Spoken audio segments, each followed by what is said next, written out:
Okay, we should be up and running. Let's see.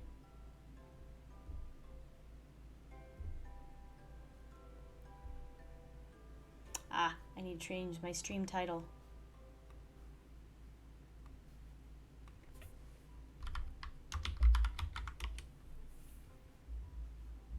I'm too unprepared for this stuff, man. I need to get better at this.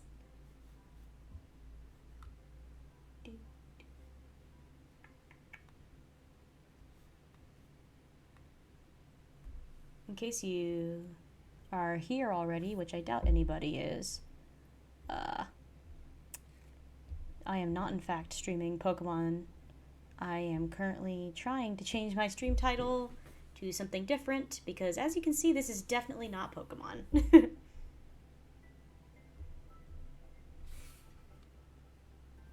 let's see here. Channel.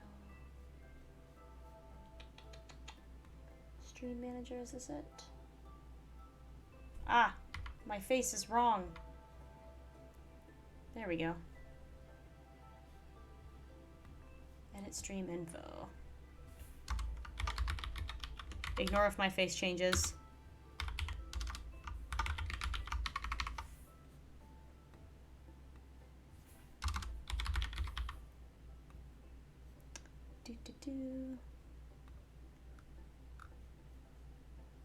Okay.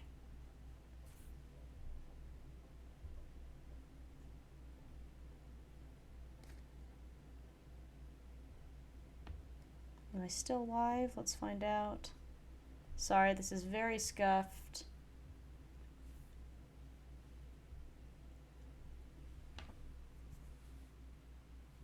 Almost got it, maybe. I always forget that I have to change my stream title before I start. This is epic. Sick. I think I'm live. Okay. So, after that fiasco, hi. If you're a new viewer, hello, I'm Hush. I haven't streamed in a while. If you're an old viewer, I know I've been kind of gone for a while, but I've been working full-time while at the same time doing an online physics class, so things have been very busy. So I haven't had a ton of time to stream. I have been recording, I just haven't got around to editing any videos for my YouTube channel. But tonight I was just sitting down to hang out for a while, and I was hit with the realization that, holy crap, the Minecraft update came out today, and there are frogs in there. So I'm gonna play some Minecraft, and hopefully I'll find some frogs. So let me send out a Discord notif.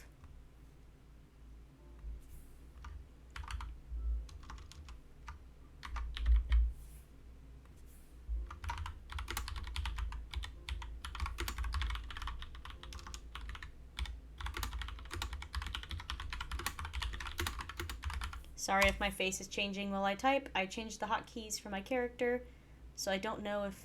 Okay, I am normal. Perfect. Cool. I changed the hotkeys for my little character, so sometimes if I click buttons, I change faces. Alright. Sweet.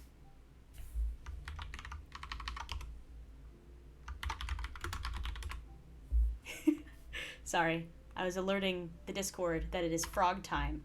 Change away from my angry face. This is a happy day. It's frog time, people. Alright. I'm going to go ahead and just start. We're going to see how this goes. I did set a seed. My seed is called Frog Time because it is in fact frog time. And I'm going to be playing on normal because I suck at Minecraft and I cannot play on hard. So, hopefully you folks are able to hear my Spotify playing some Minecraft music as well. It should be, at least. Also, let me know in the chat. Yes, I stream. Let me know in the chat if my microphone volume is off at all.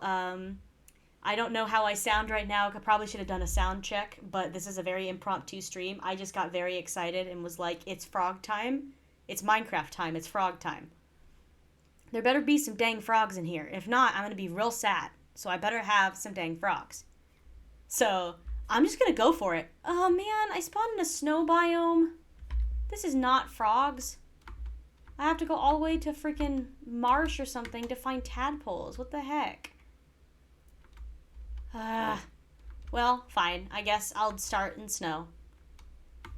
At least there's a village here so I can snag some supplies. But yeah, like I said, very impromptu stream. I literally was just hanging out in a Discord call and opened my opened up my Minecraft to just chill and play for a little while. And I saw that the background had changed to mangrove trees. And I was like, huh? Mangroves? Why is this occurring? Because the update is what has the mangrove trees. And then I Googled the update day, and it's today. And I was like, oh my gosh, it's time for frogs. It's happening now. Why am I not picking these up? Okay, cool. Cool. I'm just getting some planks real quick. I'm gonna real quick like throw together a pickaxe so I can mine that furnace, and then I'll go get some proper trees. And then we're gonna go on a journey because this village sucks, and I'm gonna need more than that because I have to have a crafting table too. But I'm immediately gonna run off because my immediate goal is to find a swamp. I am going to a swamp, and I'm going to build a house there, and I'm going to find frogs, and I'm gonna live my frog life in a swamp with the mangrove trees, and it's gonna be fantastic, and I don't care. I'm pretty sure the warden was added to this update as well, but who needs a warden when you have frogs? As you can tell, I'm excited about all the right things when it comes to this update. And totally not at all the things that nobody else is excited for. I just am very hyped to have these little funky amphibians be in my world. You should have seen my face when they announced that they were putting frogs in the game, man. I lost it. I remember where I was when I found out frogs were being added. Where were you? It's kind of embarrassing to say, but I literally was at a craft show, and I was just idly streaming Minecraft live with my headphones in as I walked, and they announced frogs, and I was like, holy shit, forget the craft fair. It is time for frogs. Alright. I'm gonna grab some wood, and then I'm immediately just gonna take off, because I'm not gonna find good supplies in a snow biome. And like I said, I only want a swamp. Oh, there's a cow over there, though. I'll go kill the cow first, because I do need food. I have one uncooked rabbit in my inventory, but I have a funny feeling that ain't gonna cut it as far as food goes. Come back here, you freaking bovine son of a bitch. At least I think cows are bovine, right? That's gotta be right. I might be an idiot. Who knows? Who would be surprised if I was wrong? Like I always say, man, I say the dumbest things. I swear I'm not stupid. I just say the dumbest things. Oh, there's lots of cows here. Perfect. Because I need plenty of food if I'm going to go on this journey to find myself some frogs. Because God knows how long it will take me to find a swamp biome. They're not exactly super common. But yeah. How's my audio sounding? Am I audible? I just want to like make 100% sure because like I said, I wasn't able to check the audio before I started just because this was so impromptu. I literally just out of nowhere opened it up and started playing. So I have no idea if my audio is janky or not. Am I good, folks in chat? If anybody is, I don't have my numbers turned on. I saw Horace and I saw that the custodians were here, so I know that we did have people at one point, but I don't know how good my retention was considering I just went on a long freaking rant about frogs. But oh wait, there's a smoker over here. I'll use the smoker to cook my meat. Ah, crap. Yeah, sorry if I sound perfect. Excellent. Thank you, Horace. Thank you for letting me know. Like I said, I was too hyped. I immediately just hopped on and was like, it's go time, brethren. Okay, let's make a piece of coal. Oh, right, this is a smoker. I have to use this furnace to do that. Make some coal real quick, and then I'll use that coal in the smoker to cook my meat. We might have to spend one night in this village because I don't want to go taking off if it's super dark out. I do see some trees that way kind of barely rendering in, so I might head that direction. It looks like it's a spruce biome. I don't know. We'll see how it goes. We'll see where the day takes us. But for now, I'm just going to stock up on some supplies before I just take off. Let's make one more piece of charcoal. Excellent. Got some food. I could have just eaten my bread, but I don't want to use up my bread right away. And then while that goes, I'll just grab some stone from underneath the village while that cooks. This music does not match the vibe. Give me a moment. We're not looking for scary Minecraft music. Thank you. I'm just playing through the Minecraft playlist on Spotify because I figured it'd be easier than trying to, oh, okay. Well, this is not what I wanted. I figured it would be easier to just use the Minecraft soundtrack on Spotify rather than trying to have my game sounds on, because sometimes it can be kind of annoying. And there's not always music playing if you're playing with the game sounds on. Sometimes the music pops in and sometimes it doesn't. So I just want to have a constantly playing soundtrack. Is the music loud enough for you guys to hear? I have it turned down pretty quiet because I can never tell if my music's going to be over my talking or not. Or hopefully the Spotify is being captured at all. I guess I can't even guarantee that it is. But it should just be playing some very soft Minecraft keys. Okay, what else do I want to cook? I want to cook some potatoes, so I'm not going to use the smoker anymore. Well, maybe I should just take the smoker with me. I have the inventory space. And it is nice that the meat cooks that much faster, so I'm going to go ahead and take this with me. Sorry, villager whose job block that was. It's mine now. The lanterns are also cute, but can I mine these with a wood pickaxe? Yes, you can. Ooh, I'm going to steal some lanterns while that cooks. Oh, wait. There was only one rabbit. I need to put my potatoes in now. There we go. Perfecto. Yeah, I feel kind of bad because I was literally just in a Discord call with a couple of friends while they were getting ready to boot up a game, and I was just going to play some Minecraft while I listened to their conversation. But, no, I saw the update was out, and I was like, nope, it's time. I have been summoned. It's time I go. I must go. My people need me. Sick. What is that up there? Is that an ice spire? Huh. Maybe I should go investigate that first. That's kind of interesting. I don't know what that structure is up there. I don't think I've ever seen that before. Okie dokie. This is a funky song. Nice. Don't think I've heard this one before. I'm also very sorry if you can hear the little clicky clacks of my keys in the background. I got a new keyboard recently. I don't know if I'll ever give a setup tour, but I upgraded my little gaming/streaming setup. I have an actual, well, this is an igloo. I'm gonna go see this. I have, an actual decent chair now, so my back doesn't constantly hurt every time I play a game. Ooh, this is one of these villagers things. Where's the ladder? I know there's a ladder in here somewhere.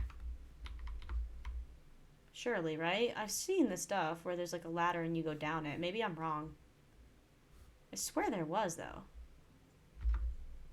Maybe I'm wrong. I must be wrong. Oh well. I'll toss these. No, I don't want that. Don't want this. Okay, have my supplies. Let's rock and roll. Oh, I don't need this either. But yeah, I upgraded my streaming setup, so now I have a comfortable chair, I got a new keyboard, the mic is still the same, so sorry if the mic quality is not super fantastic. I can't afford to buy a super expensive mic, but the one I have should work fine. Good old Amazon having that on sale, the OG. Man, I suck at platforming this, huh? But basically, I got a new monitor as well. I'm actually playing this on a monitor and not a freaking laptop. I mean, technically I am still playing it on a laptop operating system because CPUs are way too expensive. I cannot afford those, so I did not buy a CPU. I simply got myself a nice monitor, and, ooh, it is an ice spire biome. Okay, cool. Well, there's nothing really here for me to find, so I'm just going to go off this direction. But, basically, I didn't want to get a CPU because they're way too expensive, and I just also don't have the room for it. My desk is tiny. It barely has room for the setup I have now. So I just decided I would get a docking station and an HDMI cord, and I would use that to hook up all my stuff to my monitor, and that is how I would go about playing all my games. The monitor I got is pretty sick. I got it on a pretty good sale. I'm not sure why, but the furniture department store where I buy all of my furniture was having they were having a huge spring sale, and it just so happened to be the day that I went. And so I got like, I got my gamer chair, and I got my monitor, like, at super, like, good discounts, about $100 off on both, which is pretty good. Oh, geez, I don't want to fall down there. Which is kind of a steal, because the monitor I got for super cheap, and it's, like, it's pretty big, and it's got that curve to it for that, like, immersive feel, which is pretty interesting. I've never played on a curved monitor before. I really like it. The only problem, I would say, with my setup now is, like I said, my desk is still tiny, so I don't have a ton of room for all my stuff on here. Man, there is just not a lot around other than ice, huh? I'm gonna sleep so I don't die. But, yeah, so I completely lost my train of thought. This is what I get for getting distracted. Monitor. I was talking about the monitor. Man, I am head empty. God, I can't think of what I was gonna say. Oh God, there's still zombies out. No, I don't have a weapon because I didn't make one because I'm an idiot. Ah, there's skeletons too. Please don't shoot me. I don't have a shield yet. I'm too busy on my frog quest. I don't have time for iron. Oh, I don't want to fall down the ravine. Monitor story. What was I saying? God, I'm so bad at doing that. I always will just start on a conversation, get distracted, then completely forget what I was just saying. It's a curse. But, words. Yeah. I mean, and I've been chatting for a long minute. Chat, how are you doing tonight? Who's in chat with me still? Who's hung through the insane ramblings of a rabid Minecraft YouTuber looking for frogs? Everybody doing good? Having a good day? What's everybody's summer going like? If you have one, I suppose. Not everybody does. If you're working, you probably don't get one. I mean, I don't really technically get one either, but I count it as a... Forget everything I just said. I just see an azalea tree. Oh my God. Nothing else matters now. Frogs will come soon, but not before I get the... Oh my God. I'm going to have the perfect cottagecore ass build. It's going to be fantastic, and I'm so happy that this has occurred this way. I am so happy. Holy crap. Where is that at? Is it up fire? It is. Okay, cool. I'm gonna kill these sheep on the way up so I can get more food, so I can go find my lush cave and get my moss. Let's go. Let's see here. I'm trying to be extra cautious because I suck at Minecraft, and I don't want to fall and die because I just found a really cool thing. And I broke my spawn point, so it's going to take me forever to get back here if I die. Bam. You fell all the way down there. That's annoying. Okay. Food. Eat. Chomp, chomp, chomp. Oh, wait. I just realized I have iron in my inventory. I probably could make a shield, huh? I just haven't gotten around to it, I guess. I forgot that I looted the blacksmith when I went to the village. God, I suck at jumping. What is the deal? But probably should have announced that I was going live on my Instagram and stuff too, now that I think about it. I didn't even think to announce other places. See, I am not a professional YouTuber / streamer. I barely know what I'm doing half the time. I forget to change stream titles. I forget to send out notifications. I literally just don't schedule anything. I just come home from work and I'm like, oh my God, Minecraft update, and immediately do it without even thinking like, hey, maybe I should like tell people I'm going to stream instead of just, going bonkers. Oh, there's rooted dirt here. Let's go. Give me my lush cave. Give it to me. I want it. I'm gonna lose my marbles here. I'm gonna have to make a new pickaxe soon. This one's not gonna last me. I mean, it is wood. But, dude. Lush cave plus frogs. Amazing. Fantastic. This couldn't be better.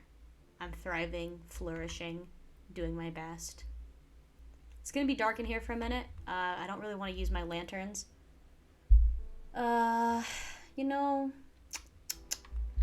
might do, let's call it a pro gamer move.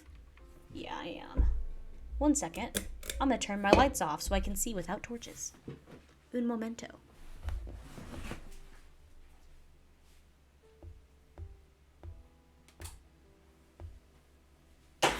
Ow.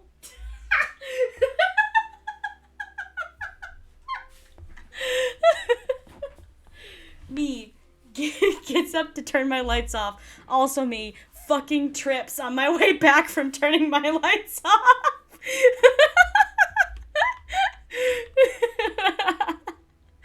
It's fine. I'm fine. Everything's fine. I totally did not just trip live on stream. Shut up. That was you, not me. Shut up.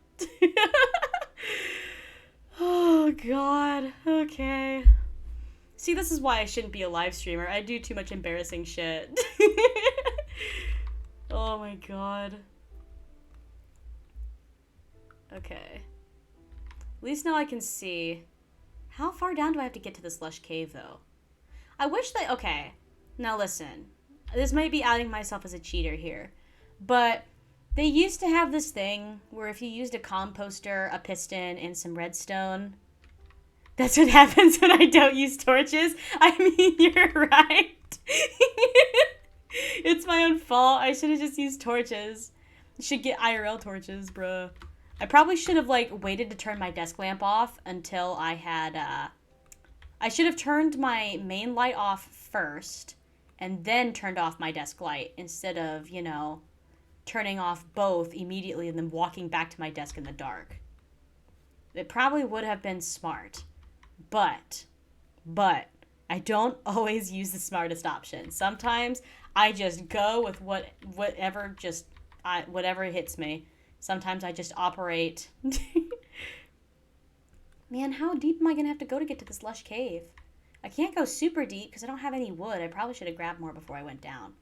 You know, I'm not very deep yet. I probably should go back up and get wood before I go down here.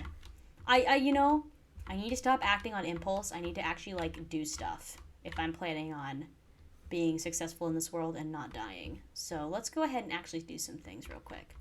So first of all, let's pick up the rest of this meat. So this will be my home base for right now. I'm going to put a bed spawn point up here so that if I die in the cave, I can go back down. I'm going to put down my crafting table like this and my furnace like this. Perfect. I'm going to grab some more trees. Actually, you know what? I'll make an axe first. Do I have enough wood? I do. Excellent. I'll make an axe first. So I'll go ahead and do that. Bam, bam, bam. Alright, I'll get some wood, and then I will use that wood to make myself a shield before I go down there. Because shields, as you can tell by me tripping and falling, like immediately, like what, the first 10, 20 minutes of the stream, I'm not exactly the most graceful person. And I'm not exactly the best at, like, keeping track of myself. And so having a shield is great, because then you can just block the damage if you suck at doing things. It's great. It's fantastic. It makes life easier. It's probably one of my favorite things they've added to the game, because it means that I can do stuff without dying constantly. It makes my life a lot easier. Like, don't get me wrong, they've added a lot of other great content, sure, but is it a shield, though? Okay, cook that up. And should I also make a chest and throw... Yeah, because I don't need all this junk that I have with me. So I'll go ahead and make a quick chest. Oh, why did I exit out of the crafting table? I need that. There we go. I'll make a chest real quick and leave some of my junk up here. I don't need any of this. Probably don't need those potatoes for now.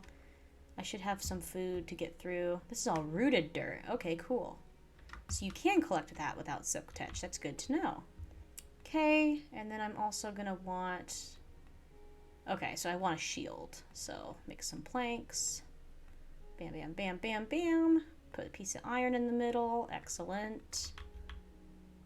Bam. Cool. I'll go ahead and make an iron pick because going down into a cave like this with the new Caves and Cliffs update, I might have a pretty decent chance of running into some diamonds. So I will go ahead and make an iron pick just in case. Okay, so I'm going to use the smoker real quick and cook food. Oh, I can't do that though because I need to be able to use my crafting table. So I can't put the smoker on top of it. Perfect. Get my coal. Cook some mutton in my smoker real quick. I'll just leave myself 1 potato and I'll cook the rest because I am going to need food. Alright, let me grab one more tree. I want to make sure I'm like really over prepping for this cave. Oh, I did all that digging and there's literally a cave entrance right here. Why am I dumb? I can already see a zombie down there. Oof. Why am I so scuffed at everything I do? I can't just like play one game normally. Like every time I stream a game, something either goes wrong or I just do something dumb. Like I stream Stardew Valley, a witch turns all my slimes black. I stream Minecraft, I trip while trying to turn my lights off. I just do dumb things when I'm on stream. I'm scuffed, what can I say? Okay, smoker only works on meat, so I'll cook my potato in there. I'm just a scuffed human, you know? That's just how I be sometimes. Let's see. Wait for it to get a little darker so I can sleep, please. Let me sleep so I don't perish. Thank you. I should also use some shears to get some azalea blossoms. I'll do that when I come back up. Okay, cool. Put this away. Perfect. Give me those. Put this potato back. Perfect. Alright. Put my meat and my potatoes here. Get some wood. Pickaxe is good. I'll put that there. Put my iron there. Probably should make a sword too. Every time I don't make a sword, I end up regretting it. So I'll go ahead and make one of those as well. Cool. Look at me not using the recipe books. What can I say? I'm just a pro gamer. AKA I've been playing Minecraft since I was like, what? I was young as hell. I mean, I wasn't playing like from beta, but I've been playing for a long ass time. Come on, please 1 potato, please 1 potato cook before the thing runs out. Yes! Sick. Okay. We're all stacked up. Let's go in. Let's go, gamers. I see zombies already, so... Oh, coal. I just made charcoal for no reason. Excellent. I'm gonna go ahead and mine this real quick, because I have a problem. I can't walk past blocks that have mining opportunities and not mine them. Unless it's copper. Copper I'm a little bit better with, because copper has no use to me unless I'm using it specifically for a build. But, yeah. Otherwise, I must get all the items. Alright, I'm gonna go put this back in my chest, because I probably won't need it down in the cave. Bam. Perfect. Alright, now let's actually go in the cave, please. And not get distracted. Ugh, this is the problem with the Caves and Cliffs update, man. Everything is just such a sheer drop, and I suck so bad at not falling. I'm constantly worried I'm gonna fall to my death in this game. I mean, like, I don't think it ever saw the light of day just because editing it turned out to be a pain in the butt, and then it got corrupted, so I couldn't do anything with it. But I did record, like, an episode of a Minecraft Let's Play when the Caves and Cliffs update came out. I think I literally, within the first 5 minutes of it, fell into a ravine and nearly died because I was an idiot and mined straight down. Which, as most people who play this game know, you should never do. It's a bad idea.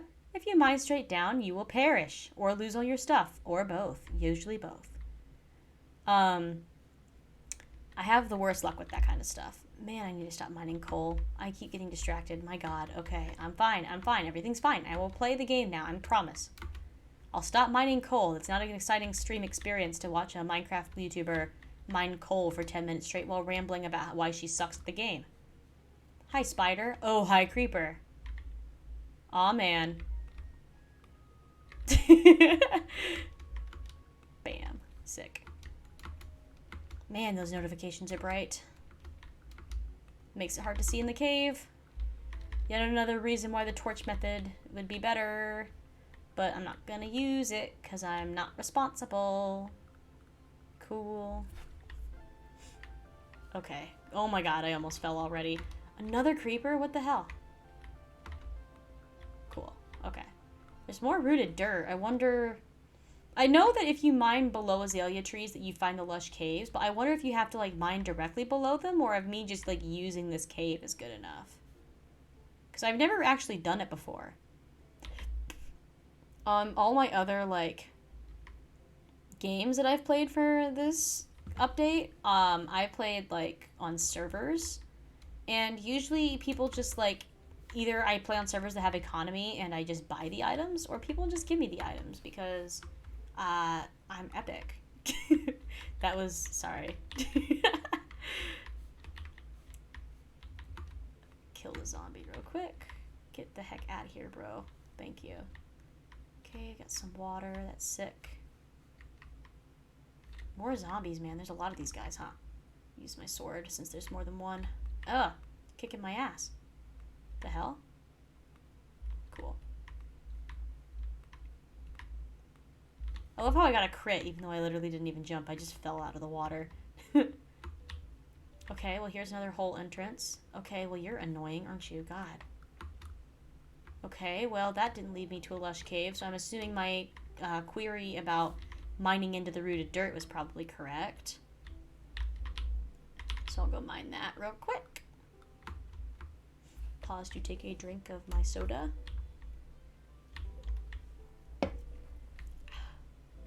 Good. Have to caffeinate. Working full-time kicks my ass, man. Shit is hard. Being an adult is not fun. I want to go back to being a kid where I could just spend my summer playing Minecraft or Skyrim on my PS4. Those are the good old days. Where's the dirt? There it is. Bonk. So I guess I'm just going to mine down until I find a cave, because I know azaleas plus rooted dirt equals lush cave. I just don't know how far down I have to dig or anything like that. Which I think I started talking earlier about an exploit you could do, but I don't think I ever finished my thought process, because I don't do that.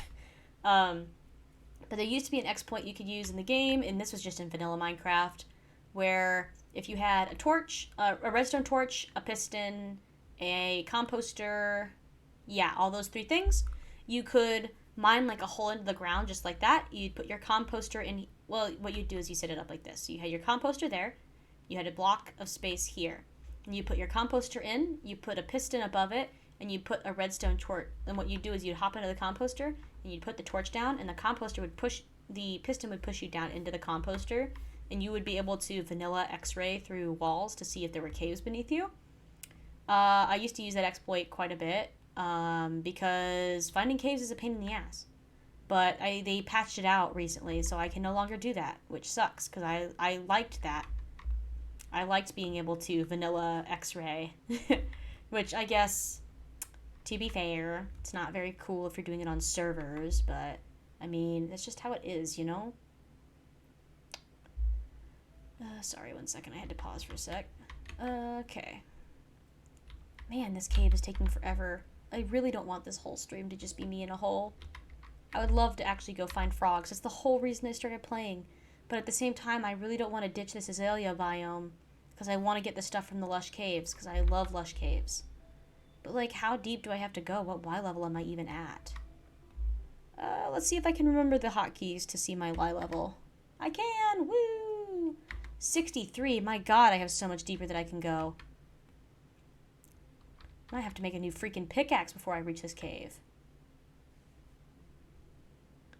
Yeah, because caves and cliffs moved Y level down below Y0.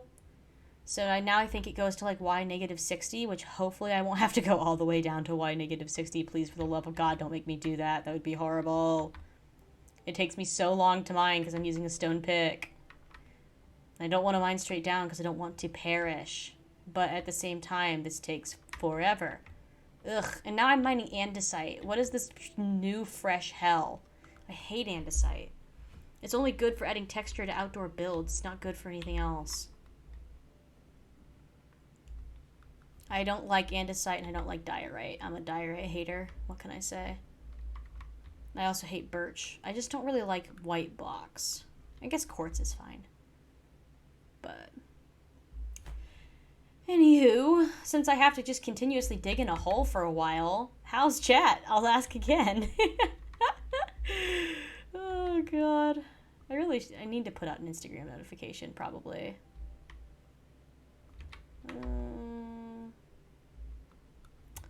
considering it. Considering it.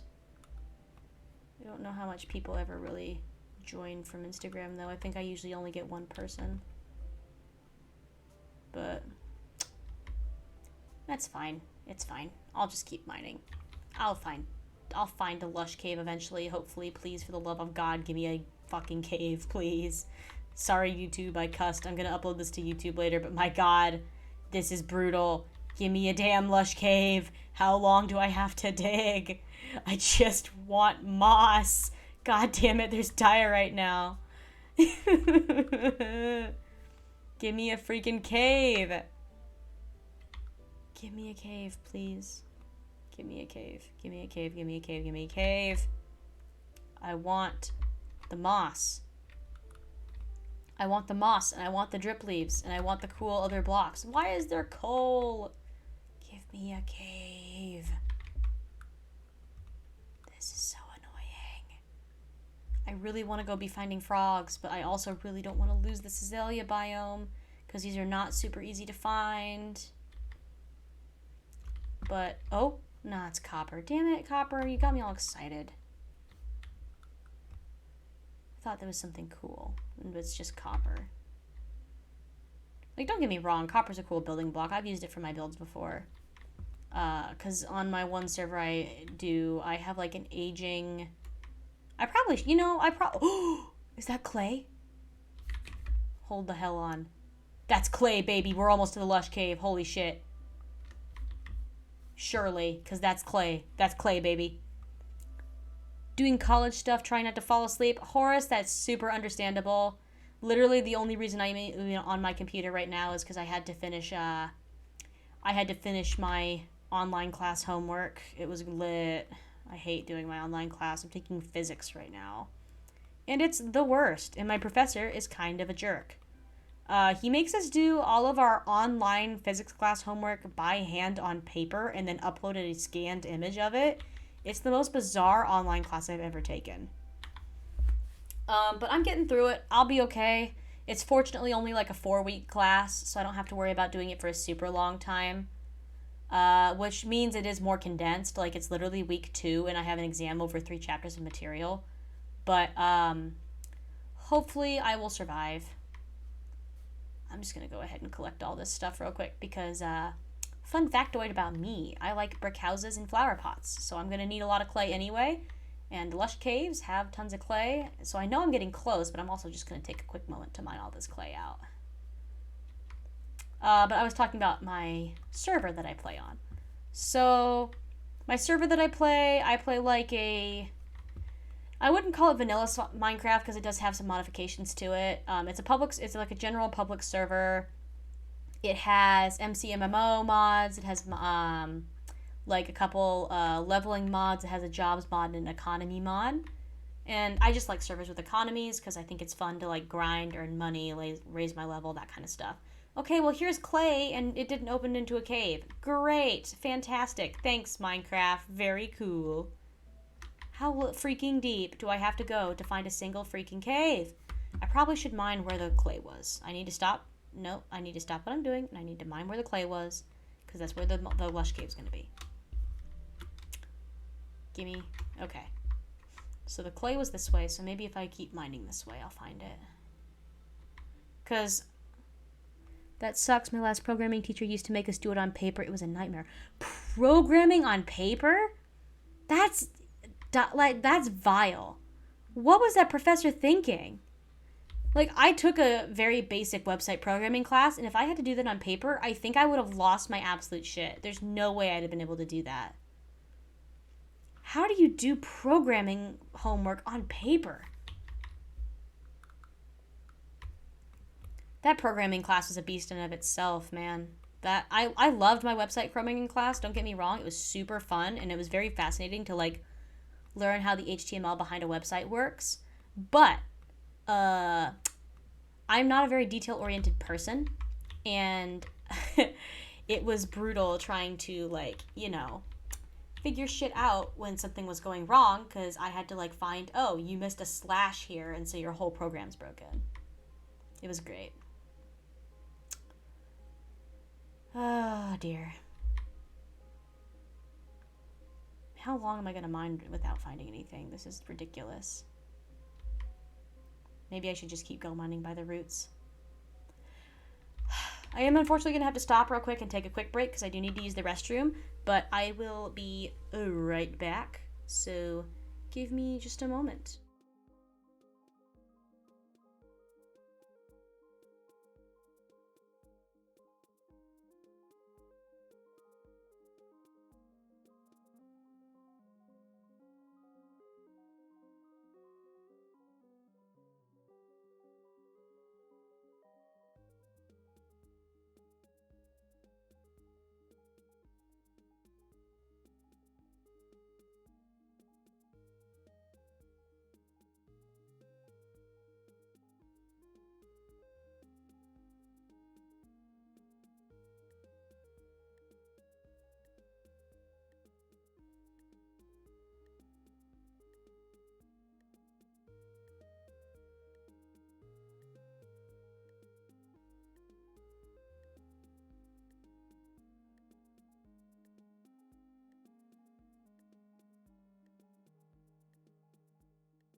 Sorry about that, folks. I'm back. Had to take a quick break, but back to the game.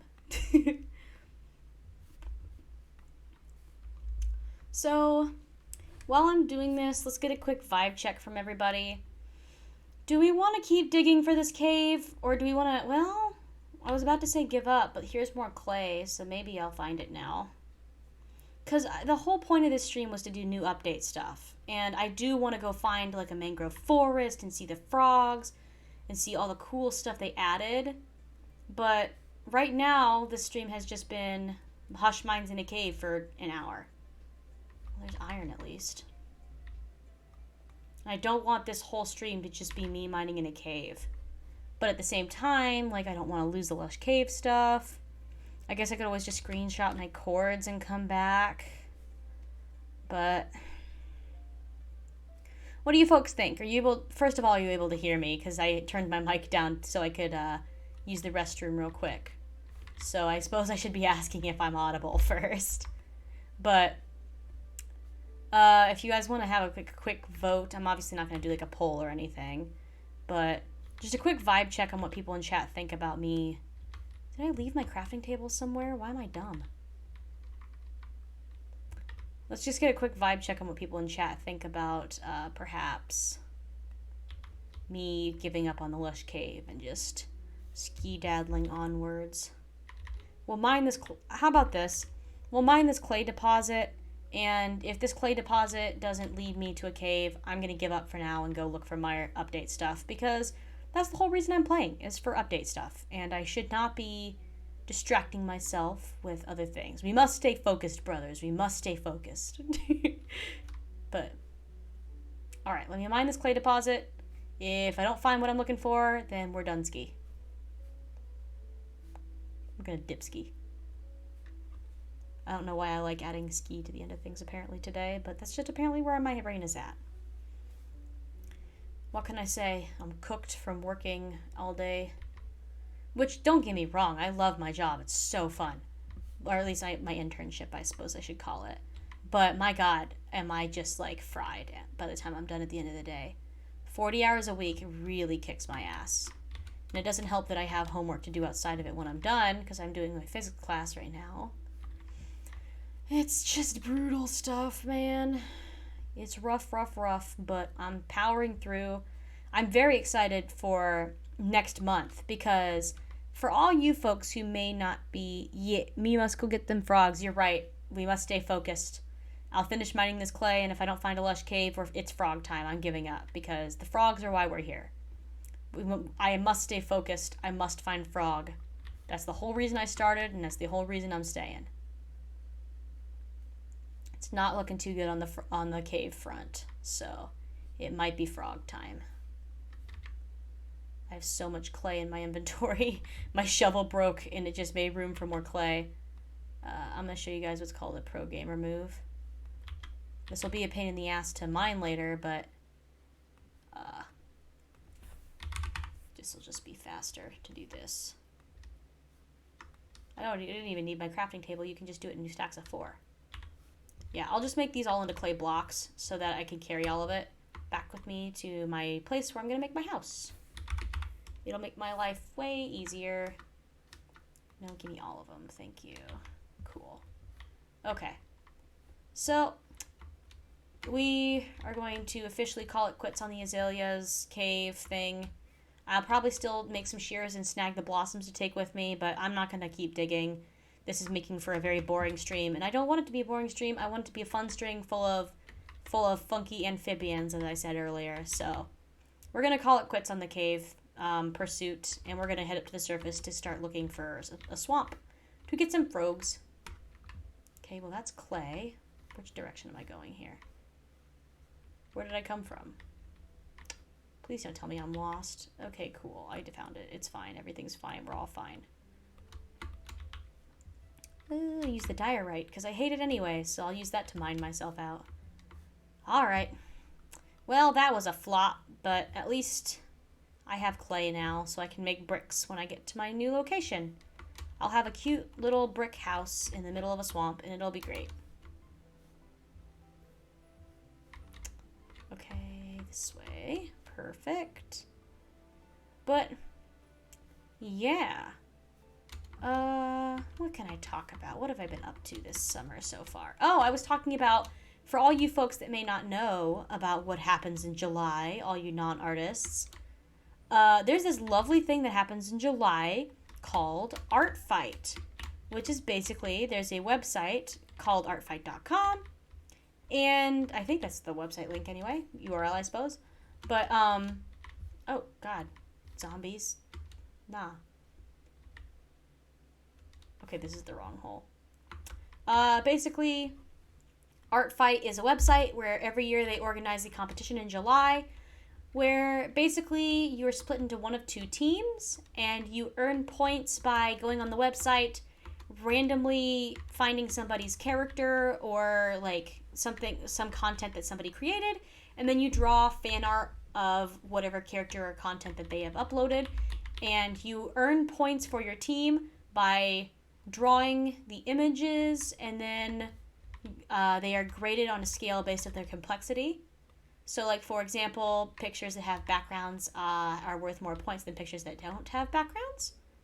And it's basically just a really fun way for artists to practice, exchange art with other people, and have a good time. It's really fun. I did it for the first time last year, and son of a gun, I suck at platforming. And I really enjoyed it, so I'm looking forward to getting to do more of it this year. So, we'll see how it goes. Please tell me I didn't lose my bed with all my stuff that I put down. Ah, it's over here, by all of the monsters. Fantastic. You love to see it.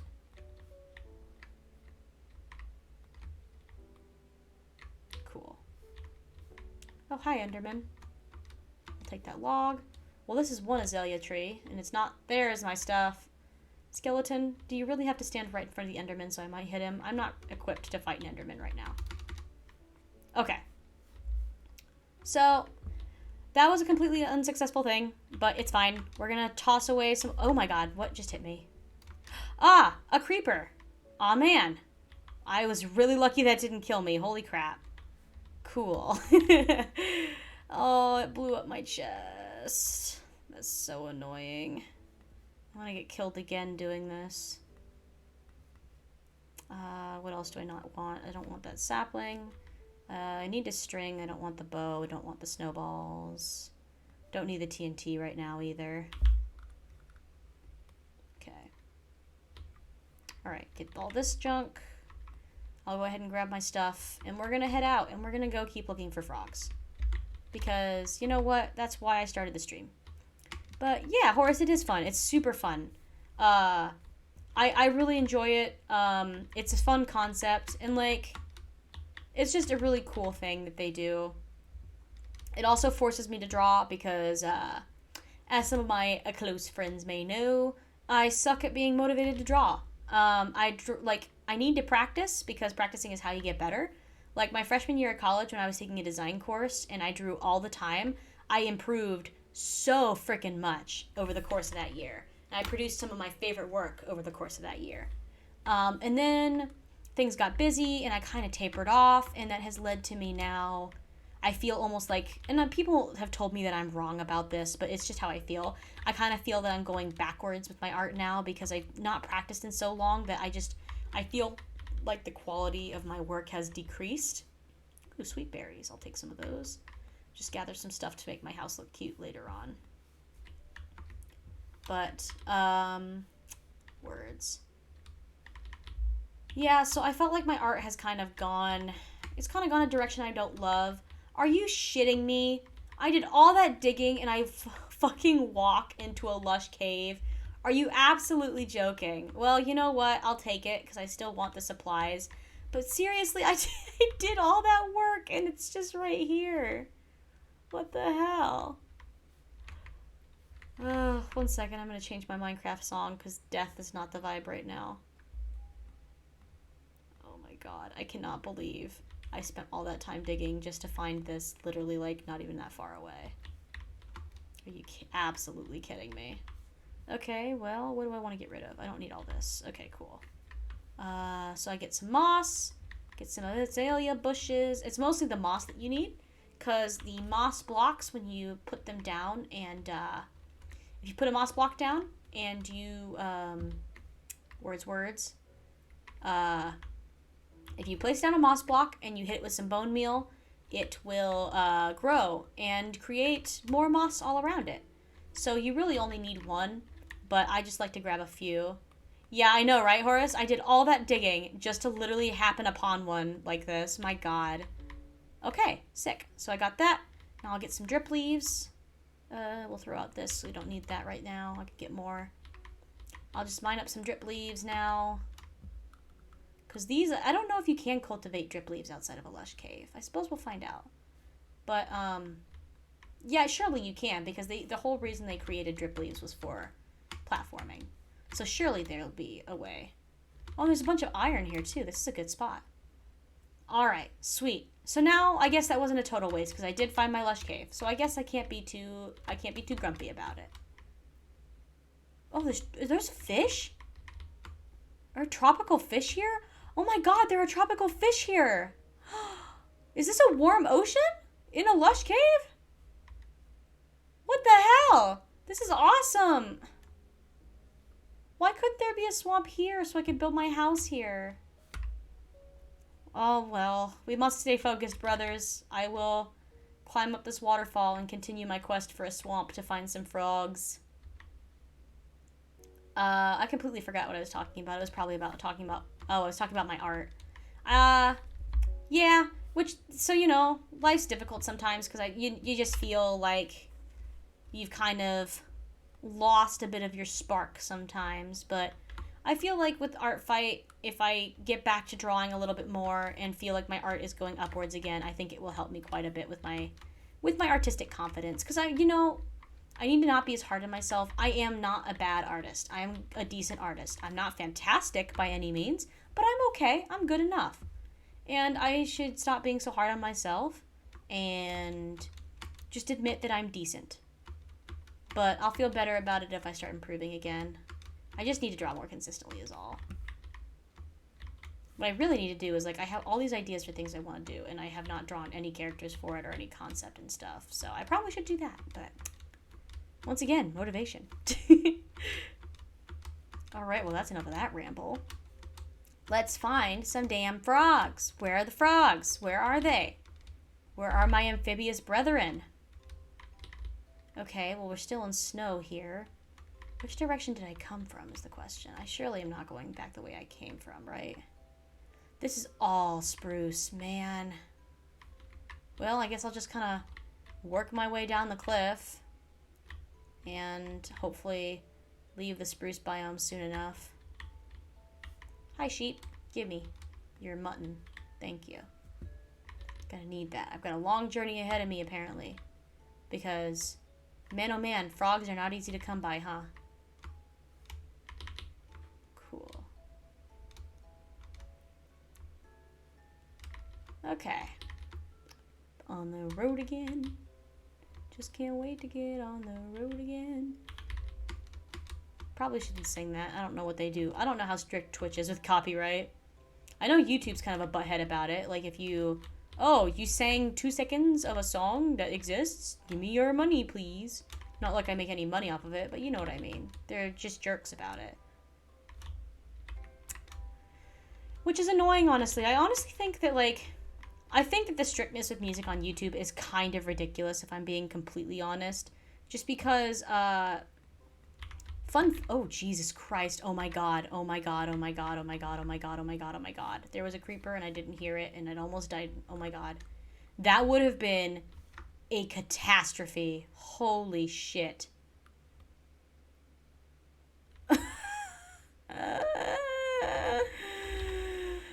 Okay. Cool. See, I should be playing with game sounds on. What am I doing? I need to be able to hear if a creeper's coming up behind me when I stop to talk. My god. Oh dear. Okay. Anyways, what was I saying before that trauma?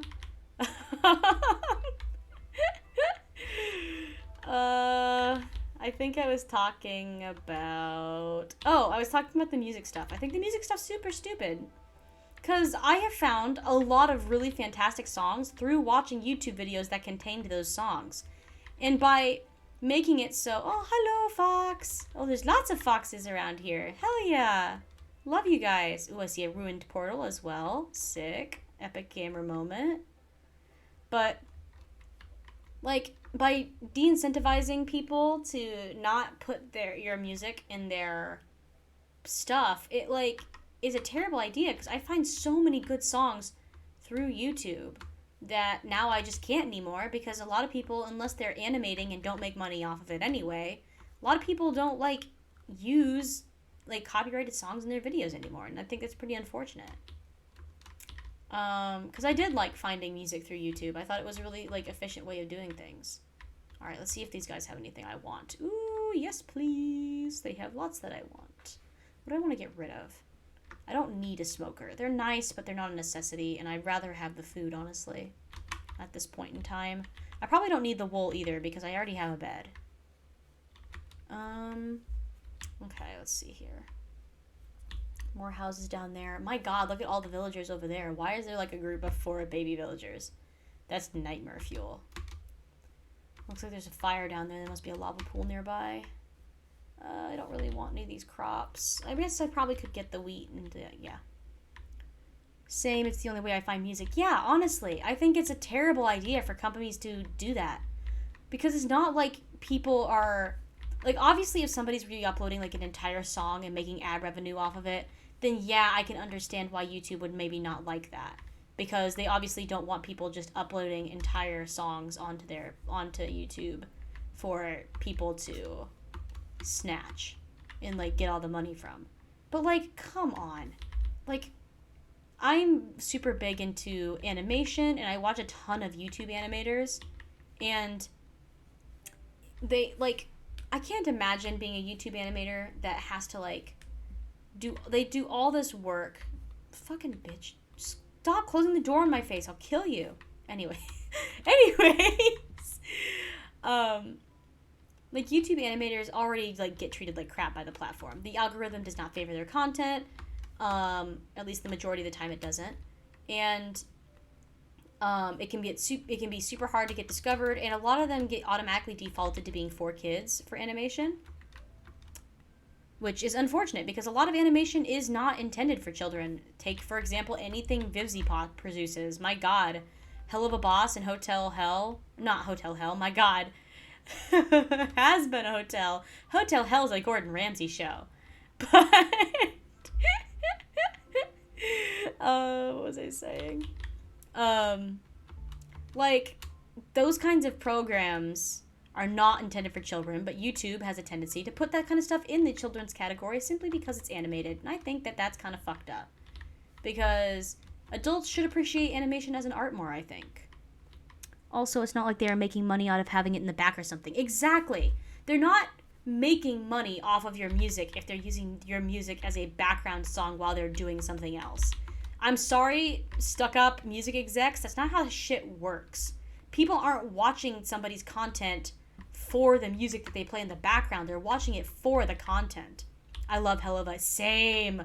VivziePop. I actually... The little hipster moment. I followed VivziePop for about 3 years before she started releasing... Maybe longer before she started releasing anything Hell of a Boss related... I guess related to the final product of Hell of a Boss. She did do a comic series for a while, which I never did really read because I wasn't interested at the time. But I saw a couple of her animations, and her style has always really just been something I enjoyed. And she's also just a very fucking talented animator. Like, you guys can... People can hate on Hell of a Boss and Has Been Hotel all they want. You cannot deny the absolute quality of that shit program. Like, people went in when the first, like, pilot of Has Been Hotel came out. People went in and were, like, picking it apart and were like, oh my god, look, Charlie's bow isn't in this scene, but it is in this scene. This show sucks. Like, shut the fuck up. Do you know how difficult that would be to produce? Like, they have sound design. They have background music that is composed specifically for their show. They have character designs, they have animators, they have cleanup artists. It is a shit ton of work to produce something like of that kind of quality. And they posted it on YouTube, meaning that like, and it's something that's so like not advertiser friendly. There's no fucking way they made that much money off of that shit initially. Obviously their merchandise, obviously they're going to make some money off of it now, but like there's no way they were making bank off of that when they first started. And so I don't know. It annoys me when people talk crap about them because I think it's very high quality, even if it's not really your sense of humor. You have to appreciate the artistry that goes into it. But, anyways, I digress. A lot of content gets labeled as for kids, even if it's not, and I think that's a shame because I don't think that adults should discredit animation simply because it's a platform that is generally considered to be for children. Which, by the way, I also think is a kind of a stupid stereotype. And that's not just because I'm a weeb and like anime. It is because I'm somebody who appreciates the artistry behind things, and I know how difficult animation is because I've done it. It fucking sucks. And how people are able to put together long-ass animations, I will never understand. Because I do, like, basic GIF level stuff, and that's about the most advanced I can get because it's so insanely difficult. And, like, it's just, I have a lot of respect for animators, and it frustrates me that YouTube treats them so poorly, because I think they deserve a lot better. There's some really talented just freelance animators out there. Like, it doesn't even have to be something like, I think Spindle Horse is the name of the studio that VivziePop started to produce Hell of a Boss and Has Been. But, like, it doesn't have to be some big-ass studio like Rooster Teeth or Spindle Horse or something like that. Some people just produce YouTube animation that's, like, hella good quality. Such as, like, Okay, this is gonna kind of out me a little bit, but I was a big Warrior Cats kid. I loved Warrior Cats. I've read all the books, and you may be thinking to yourself, oh, you mean you did read all the books, but then more came out and you quit reading them? No, I have read all the books. All of them. Except for like a few side story novella things, I have read all the books. I'm very familiar with the series. As a matter of fact, I would probably say, like, I wouldn't say I'm more knowledgeable than people who, like, make theorization videos based around the series, but I'm pretty fucking knowledgeable. I probably know more than the average reader does, because I reread those books to shit when I was younger. So I know them very well. And when I was younger, and still a little bit now, I liked to indulge in the online Warriors animation community. Because, a fun fact, if you're not familiar with Warriors, it was a children's young adult series based around cats that came out, I think it started in the early 2000s or early 2010s.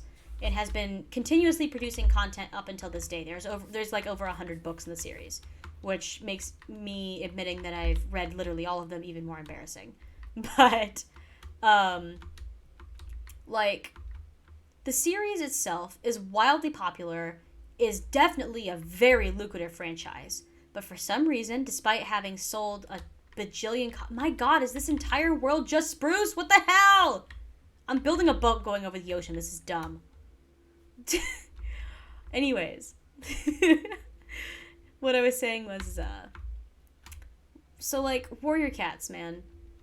Like, that shit... It's a long-ass series, and it's a very... Like, they have made freaking money off of that series. Like, they're well off. But, despite the series being wildly popular, even today, even though, like, it started in the early 2000s, or 2010s, and is still ongoing, and is still widely popular.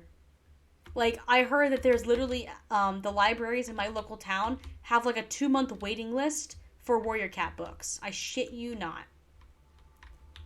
But, so, basically, sorry, I got distracted because there's a ruined portal here, and my brain was like, items, thank you. Is there a chest here somewhere? Give me. Oh, no chest? Lame. Anyways, so, like, they have made hella money off of that series, but they've never produced a television show or a movie of any caliber, any kind, which is absolutely insane to me, because they've made so much money off of it, and there has been such a demand for a movie and or television show for years.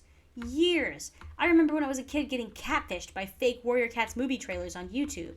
Like, that shit has been, like, everybody's been wanting that.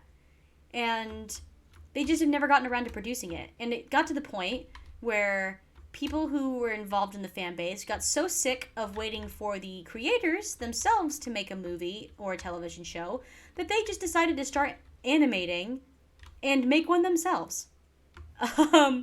Which, of course, didn't start great, because when you first start doing art, of course, you're not going to be some freaking Picasso-ass motherfucker. But people improved, and now some of the people who draw in that fan base are insanely talented, and there are some hella high-quality animations out on YouTube that you can watch that are just... It's boggling. It's mind-boggling to me how good some of the animators are for that stuff. Like...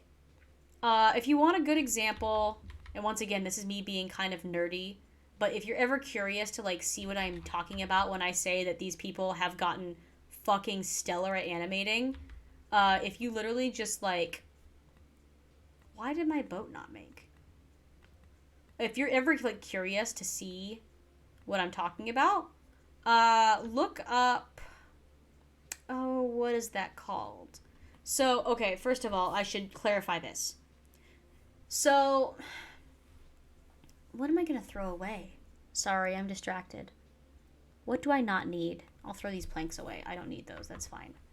I have logs in my inventory. I'll just make more if I need them. Anyways, I digress. If you're ever interested in, like, seeing what I'm talking about when I'm talking about, like, high-quality animations, The clarification I need to make first is that there's an acronym that is used online for animation called MAPS, M-A-P. And now you might be thinking, oh, wait, no, that's the gross name that people give to, like, nasty people that are like, oh, I'm a minor attracted person. No, shut up. No, that's awful. And that's not what that means. It stands for Multi-Animator Project. That is what it has meant since, like, the early 2000s, early 2010s. That is how I always knew that acronym, so I was very confused when it became used in, like, a different context. But maps are multi-animator projects, and there are a lot of, like, really notable, like, high-viewed ones on YouTube that are very, very good. Such as, the one that comes off the top of my head is Everything Moves, which is a map about a character named Soul, S-O-L. It's pretty well animated. Obviously, like I said, not every part of it's going to be well animated or animated in a style that you enjoy because it is made by multiple people. So sometimes the flow isn't perfect or sometimes the styles aren't exactly what you'd like, but it's an impressive piece of work nonetheless. And then another one would be Like a River Runs. That one's fantastic as well. I love that one. Which I'm partly biased because it's about my favorite character from the series. But, like, animation on YouTube is a huge community, and it's very frustrating to me that YouTube kind of marginalizes them and doesn't give them the credit they deserve because animators on YouTube be hella talented. Like, Warriors is obviously how I got introduced to animation, and then I also got, like, into animated short films when I was a kid. So, like, I'm trying to think of what a popular one would be. What is this biome that is underneath me? This is, like, kind of cool. It's like an icy biome on top, and then there's, like, a bunch of dirt on the bottom, it looks like. That's kind of a cool biome. My god, can I find, like, a single swamp, please? I just want frogs, man. Give me some damn frogs. This is so tedious. Why is it so hard to find a biome that isn't spruce? Okay, finally I'm seeing something that's not spruce. Cool, perfect, fantastic. Let's go that way. I'm finally escaping the spruce biomes. Another portal, let's go. Take a drink here. Anyways. But, sorry for going on that complete tangent, but I just find it very fascinating, the way that animation works on YouTube, and, like, being involved in Warriors as a kid and getting introduced to those animations meant that I was introduced to other animation as well, such as animated short films that people did for, like, school projects, which was pretty cool. There were some pretty neat ones of those. Like, trying to think of any notable ones. I can't think of what it's called off the top of my head, but there was one that was super popular for a while, where I think it was, like, called Welcome to Hell or something like that, where it's about this, like, kid who's dead and a ghost and is, like, is, like, recruited by the devil to do, like, some weird recruitment thing where he's supposed to recruit this other guy and when he dies and that kind of thing. I remember it very vaguely. It's been a long time since I watched it. A couple other, like, really cute short films. Like, I've been pretty involved with animation for a long time. And, like, the thing that's weird is that I love animation, but then, like, a lot of the really popular, like, mainstream animation YouTubers, like Odd Ones Out and Jade Animations, I actually never really watched their content. It's really weird that I was so involved in such a niche side of the animation YouTube without being involved in the majority part of it. I'm not really sure how that happened that way. But I'm sure that you can see a lot of influence from where I came from in my work today, such as the fact that I was a Warrior Cats kid, and my icon is literally a cat. People don't change. People never change. Holy shit, this cave is huge. Holy shit! Gotta make sure I'm not gonna die. This cave is massive! What the hell? Like, I've played caves and cliffs, but this is the first time I've seen a generation this fucking big. Holy shit. Dude, that is like, you could elytra through that thing. My god. I'm gonna get away from that before I die. That's crazy. I've not seen cave generation that extreme since the update excuse me, came out. That's freaking bonkers. I've not seen that yet. Like, obviously I've seen pieces of the cave update, considering I literally just went on a quest to get lush cave stuff, but oh my god. Can I find a single swamp, please? Like, I'm doing my best out here, man. What do you want from me, Minecraft? Do you want a freaking kidney? I just want to see some frogs. I'm playing this for the update and I just want to see frogs. This is dumb. This is dumb. I want to see frogs and mangroves and cool stuff. Let me see.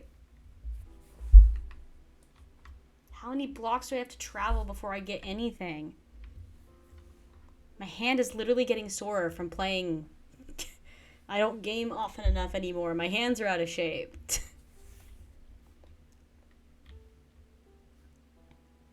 Alright, let's see what's over here then. Huge, holy crap, huge cliff. Look at that thing. It's a big ass mountain. But, anywho, what I was saying, I was talking about animation. Well, I've talked for that for quite a while, so let's think, what else can I chat about? Oh, speaking of animation, why don't we talk about how Netflix is a bunch of dickwads? That'll be fun. I'm just gonna burn any Netflix brand deal bridges right now. Fuck Netflix, man. I'm pretty big angry at them, if I'm being entirely honest. They're kind of jerkwads. And allow me to explain before I perish in this water. Netflix has been infamous at the moment for canceling a shit ton of their projects that were ongoing, including a bunch of very widely anticipated projects, such as they were making an animated series for the comic Bone, which I personally was never a big fan of, but I'm aware of like people in the community being very big on it. And Wings of Fire was also supposed to get an animated series, which is not, again, another series that I never personally read, but I know is pretty influential, and a lot of people who were my age did read that and were super excited about that series. But the main reason I am bitter at Netflix, and people who know me well may already know this because I'm sure I've bitched about it 1,000 times. But, god damn it, I keep falling in the water. So there's this series that some of you may have heard of. It's a Jim Henson property, so the guy who made The Muppets made it. It's called Dark Crystal. And it is one of my absolute favorite media properties. I think it is just so quirky and fun, and it's used to scare a lot of kids because it is kind of a darker property. Like, if you, like, if you've seen The Muppets and then you saw The Dark Crystal, you probably, other than the puppets, you probably wouldn't believe it was made by the same person. Because The Muppets is very lighthearted and fun and cute, and Dark Crystal is very kind of gritty and kind of scary, and it's this huge expansive world with a bunch of like animals and plants that he invented himself. Or I guess not him exactly, but I think Brian Froud is the name of the guy that did that. I could be entirely wrong. It's been a while since I watched the documentary about the designing of the characters and stuff. But essentially, it's this really cool, like, expansive world that Jim Henson created. And I'm a very big fan of the property. When I was a kid, I loved the original movie. It used to scare other people, but I adored it because I've always been a fan of kind of, like, dark, gritty, weird things. I'm also a big Tim Burton fan. Shocker, I know. But, like, something about it just really messed with me. And in 2019, I think it was, 2018, 2019, one of those two, they released a TV prequel series on Netflix called Dark Crystal Age of Resistance, which is a prequel to the movie set in the exact same universe. And here's the thing. I am usually not a big fan of prequels or sequels, etc., that are made years and years and years after the original property. Because usually, I'm sorry, they suck. They're usually bad and not good, and they usually take away what made the original so special. Dark Crystal Age of Resistance did not do that. Dark Crystal Age of Resistance was made... I never got to watch it. I've seen some characters, not my thing. Yeah, that's understandable. It is not a lot of people's things.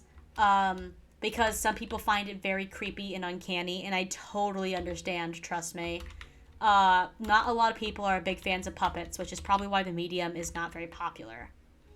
But I was always a big fan of it when I was a kid, and that's partly just because me being a big fantasy story lover, I just thought the universe was really cool.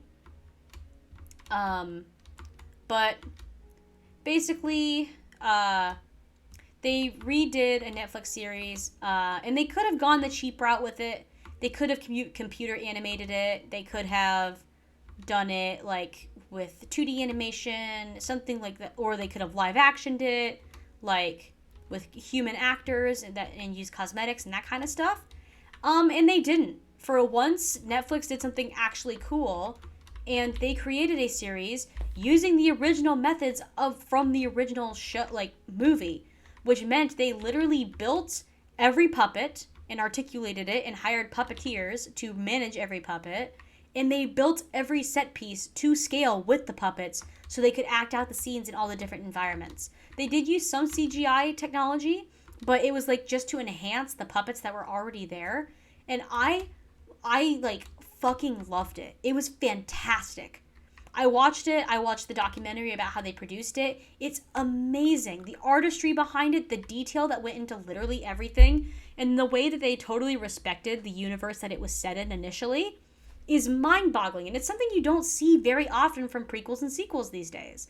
Because usually when something comes out like 20 or 30 years after the fact, they're not very respectful of the source material. But God, that show really respected it.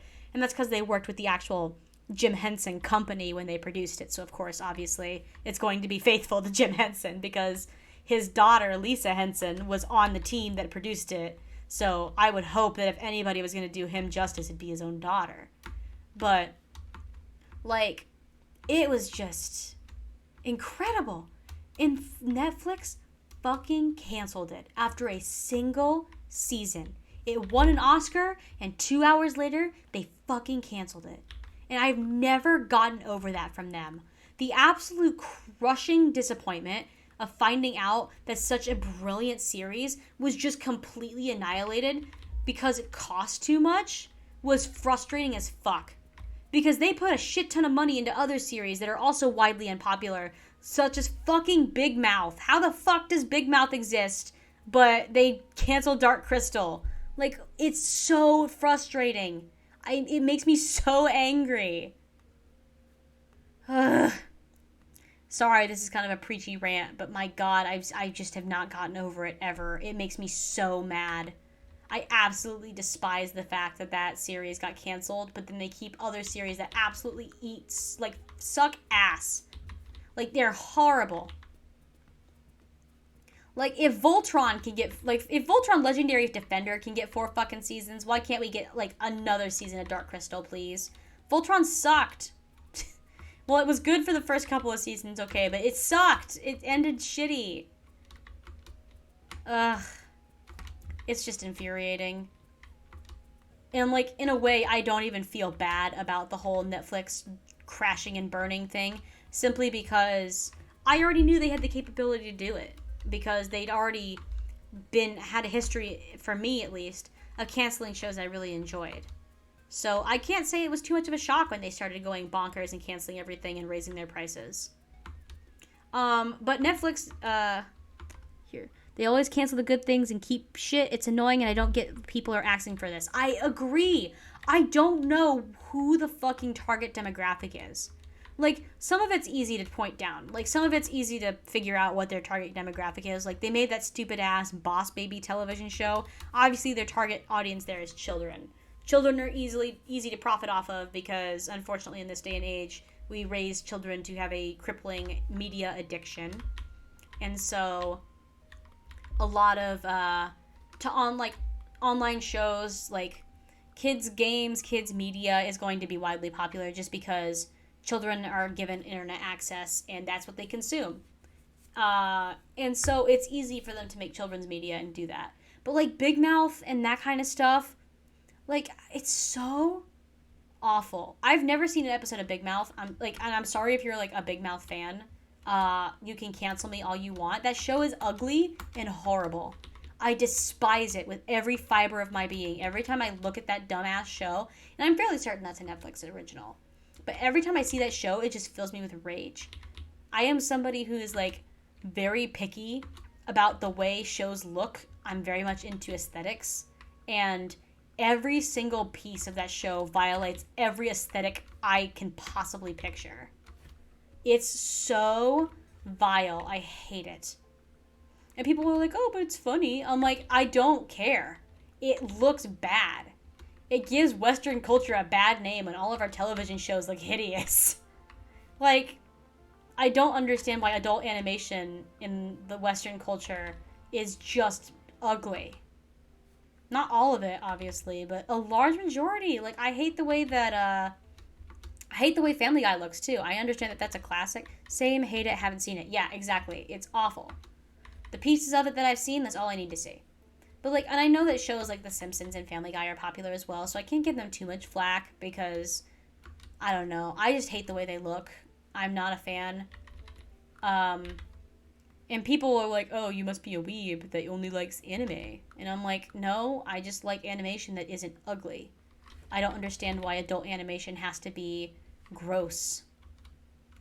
Like, look at fucking, like, Into the Spider-Verse, man. That movie is a masterpiece. I fucking love that movie. And I consider that to be, like, teenage-ish young adult animation, but it can also apply for adults because, let's be real, there's a ton of adults that are into Spider-Man. And it's amazing. And I don't understand why we can't have adult animation that looks like that instead of adult animation that looks like Big Mouth or Family Guy. Especially after watching anime, the rest seems meh. Yeah, like, probably one of my favorite quotes, like, this is a quote from PewDiePie, I think, is he, like, in one of his random videos, just sees, like, an animation comparison between an American television show that's animated and a Japanese television show that's animated. And he's just like, how fucking ugly is Western culture compared to this? And it's true. Western, like, Japanese animation makes Western animation look like a fucking joke. It's embarrassing. I absolutely despise it. Like, there are very few Western animated shows that I actually like, unfortunately. I wouldn't say they're all bad, but I wouldn't say they're all great. God, I'm never going to find a frog. I'm doing this whole journey. I've been talking for 2 hours. No frogs. I'm so disappointed. This is mine. This is crushing. What am I going to throw away? I don't need that. Cool. I do want the hay bales, though, because I'm going to need food if I'm going to continue this journey for frog. But, yeah, Western animation in comparison to, like, Japanese animation, it really makes Western culture look bad. Because Western animation is so ugly. It's awful. I'm not, like I said, I'm generalizing. It's not every show. There are probably some shows out there that look just fine. But the large majority of American shows that are animated, I think, look terrible. Like, it's just, ugh. And, like, when I say that aesthetics are, like, a big deal for me, I mean it. Like, aesthetics literally make or break a show for me, depending on the time. Like, if I hate the way something looks, I physically cannot do it. Or if I like the way something looks, I will consume that media purely because I enjoy the way it looks and feels. For example, some of my friends who are close with me may know this. I watched a show on Netflix, one of the only good things Netflix has done, called Devilman Crybaby. If you haven't seen it, it's pretty damn good. But I will warn you, it is very violent and very explicit. It's not something I would ordinarily watch. I'm not really somebody who's into shows that are very heavy on gore and violence and nudity. Because I think that gore and violence is just not really my vibe. And nudity and sexual content, I don't like. Because, it's just, I don't think it's necessary to include in shows. I get why they do, because people watch it. I don't know why people think that it's a necessary aspect of television shows, but people seem to think it is for some reason. That's just how our society is structured. And I personally am not a fan of it, so I usually try to avoid consuming media that contains that kind of stuff, just because A lot of the times it either makes me uncomfortable or I'm just not interested at all and want to skip to the actual plot relevant stuff. And so, like, Devilman Crybaby, which is very explicit and very gore heavy and very violence heavy, is not ordinarily something I would consume because it's not something that really falls within my realm of interest. However, the animation style of the Devilman Crybaby is very cool and very unique, and I really, really like the look of it. I'm fairly certain that the thing that prompted me to watch the show itself was seeing a like little screen cap of the character Rio. I think that's how his name's pronounced. Rio, one of the two. And I saw the way that the style looked, and I was just like, that's very unique and kind of cool. And I'm interested to see more of it. So I watched the show, even though it's something I didn't finish it. I'm going to be totally transparent because it is just very out of my realm of comfortable. But I really, really like the way it looks. I think it looks really good. Almost didn't watch Mob Psycho because the designs now is one of my favorite, but I suffered when I started.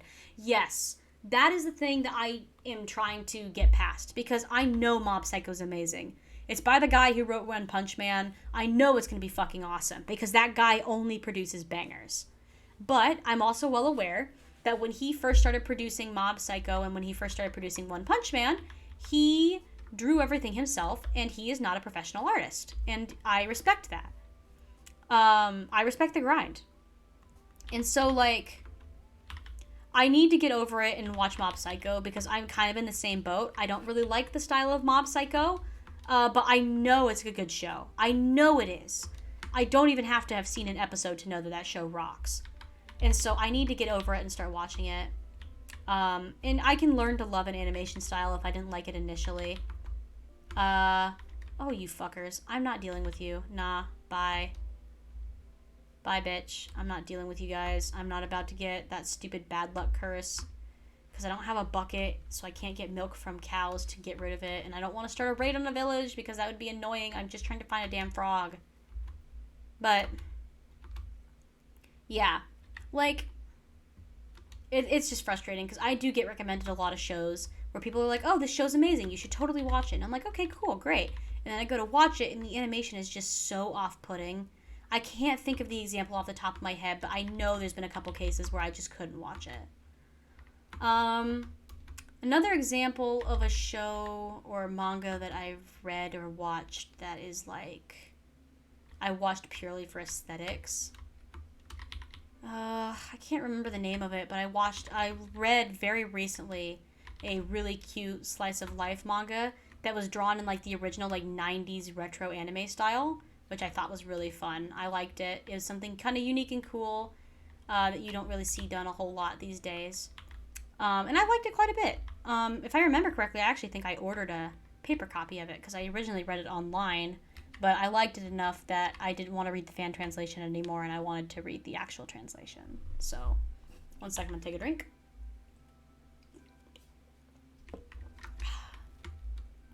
Well, I'm going to quest for another hour because that's when I have to go to bed. But, see if I can find anything good in this shipwreck. Come on, chest, open. My god, okay. I don't care for buried treasure maps. I'm not gonna go digging for treasure right now. It ain't worth my time.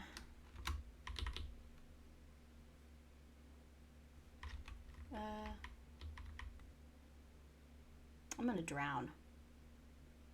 Yeah, I'm gonna drown.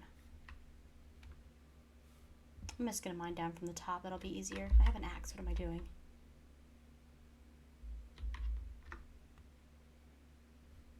But yeah, I'm just somebody who really needs a show to look good to enjoy it. And so, ooh, okay. Stacked. I'll take it. What am I going to get rid of? I'll get rid of some clay. That's fine. I'll find more. Oh, shit. I'm going to drown. Please don't die. Please don't die. Please don't die. Holy shit. But, yeah. I can't help it. I'm a very aesthetics-based person. Some would say it makes me shallow, but I don't think it is. I think that you can tell a lot about a medium based off of the amount of love put into it. And sometimes if something sucks, like artistically, you just know it's going to suck in general. Kind of like how I really hate the phrase "don't judge a book by its cover," because I absolutely think you should. Good books don't have generic covers. That is something I live by.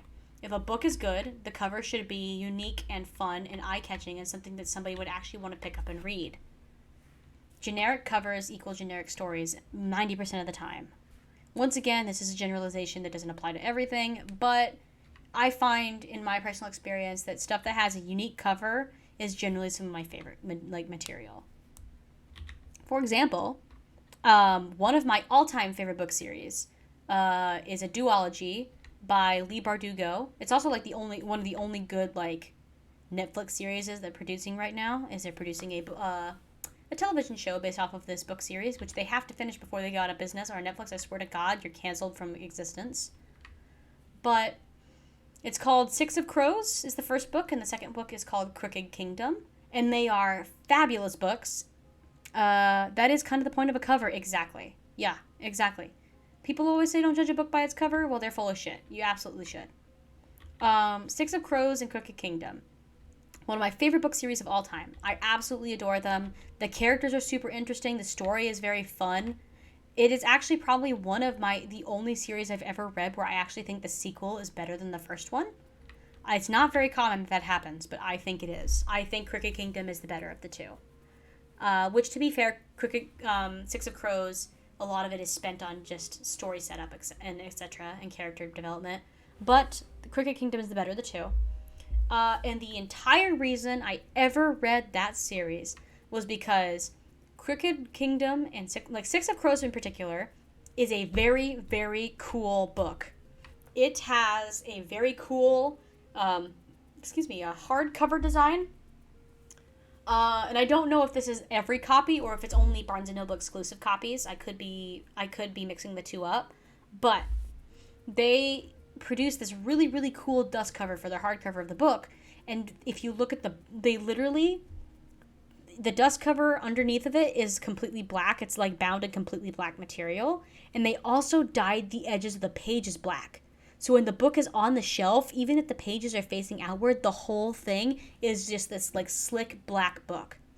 And I have never seen a book do that before. It's not something you see a lot of publishers do, probably because it's pretty expensive to produce books that have dyed pages like that. But I had never seen it before, and I thought that was super unique and interesting. So that is what prompted me to pick up the book and buy it. And then I read it, and it turned out to be fucking amazing. Because it's this story about 6 criminals from a bunch of different, most of them are criminals. 6 people that have a bunch of different, varied, weird, kind of broken backgrounds that have to bind together to go on basically, this Ocean's 11 style mission to break into a prison and retrieve a war prisoner who could lead to the end of the world. And it has, fantasy, Victorian aspects to it. It is just so fucking good. And the second one is also amazing. The characters are super fun and interesting. It's a great series, and I would have never known about it if I hadn't seen that book on the shelf that day. So I'm very firm believer that you should count on your gut when it comes to aesthetics, because usually things that look good are good. Because it means that people put the love and care into them to make them good. Now, like I said, a generalization, because I'm sorry to the creator of One Punch Man and Mob Psycho. The original mangas don't look great. I've read them. They're he's not an artist, and that's fine. His stories are fantastic, so he doesn't really need to be. But majority of the time, if something looks good, it's a good indicator that the story is well thought out and taken care of. Not always, but in my experience, a lot of the time. That's why I always kind of trust my gut when it comes to aesthetics. Unless I know an author is really good and the aesthetics are just not where I want them to be, I'll still watch it anyway. But here, let's think of another example. This is kind of a tangent, but I have to kind of continuously talk while I fucking run for 2 hours in Minecraft to find a goddamn frog. Surely this, my god, how hard is it to find a swamp? Man, it is just brutal, man. I have literally been running for 2 hours and not found a single swamp. This is frustrating. I found a lot of really cool generations, but not a single damn swamp. And that's the whole reason I'm playing right now, Minecraft. But, anyways. Another example of aesthetics doing things for me. Okay, once again, kind of an embarrassing thing to admit. But I quite enjoy the anime Iran High School Host Club. It's very typical. If you were an anime fan, like a female anime fan usually, that grew up in like the early 2010s, you've probably seen Iran High School Host Club. It's not a great show. It's not some freaking like masterpiece, Oscar-winning, amazing, fantastic thing. It is just a fun, stupid slice of life with a bunch of dumb jokes in it and a bunch of popular like A-list anime voice actors. And I really enjoy it. I think it's awesome. The only thing that's disappointing is it was canceled after a single season. And to this day, I think about 10, 12 years later, still has never, maybe even longer, maybe that came out in the early 2000s, it might be 20 years. It has never received a sequel. So they just never produced a season 2 of it. And so, like, but I know that the story continues on in the manga. And so after I watched it, I was like, okay, well, since they don't continue the anime, they're not planning to continue the anime, I should read the manga so I know what happens in the story. And I picked up the manga to read it, and I fucking hated the art style, and I never touched it again. It was horrible. I did not like it one damn bit. Because I can appreciate stylized art, but I hate the way Iran High School Host Club's manga looks. And, like, the anime had some portions that I wasn't super fond of how they looked, but, like, it was passable for the most part. The manga was just something I couldn't stomach. I didn't like it at all. The art style is not something I'm interested in. It's just, ugh. And so, here, 1 second. I'd take another drink. It's just not something I'm interested in at all. So, I just never ended up reading the manga. Which is a shame, because I would like to know what happens in the story. But no matter how many times I try, I just can't bring myself to do it. Who is DMing me right now? This is not the time.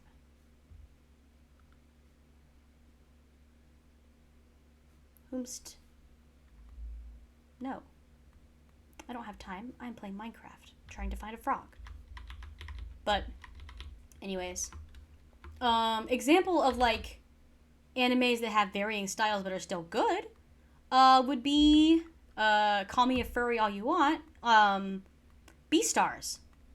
Beastars has a very, very unique art style in the manga. In the anime I wouldn't say is super unique. It's a pretty generic, like, 3D animated look. Yeah, I'm sorry, it just is. But, words. I don't love the way... Have we frogged yet? No, unfortunately, Rhett. I have been walking for, 2 hours and have not found a single swamp biome for frogs. It's been me rambling about different kinds of stuff. I rambled about... Let's think here. I rambled about... How'd you know it was me? Because you're on the Custodians account, and I don't think I've ever seen Gabe and Joe use the Custodians account to watch a Twitch stream. But I've been rambling about aesthetics in television shows and books. And right now I'm talking about Beastars. The author has a very unique drawing style. Oh my god, too far, Rhett. Too far.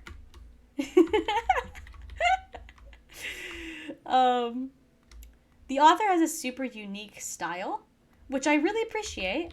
The anime I think is kind of generic, as far as animation goes, but, like, I wouldn't say that, Paru, who is the author of Beastars, I wouldn't say her style is my favorite art style, but it's good. I like stylized stuff. I like stylized stuff because, like, Tim Burton is very stylized and I'm a big fan.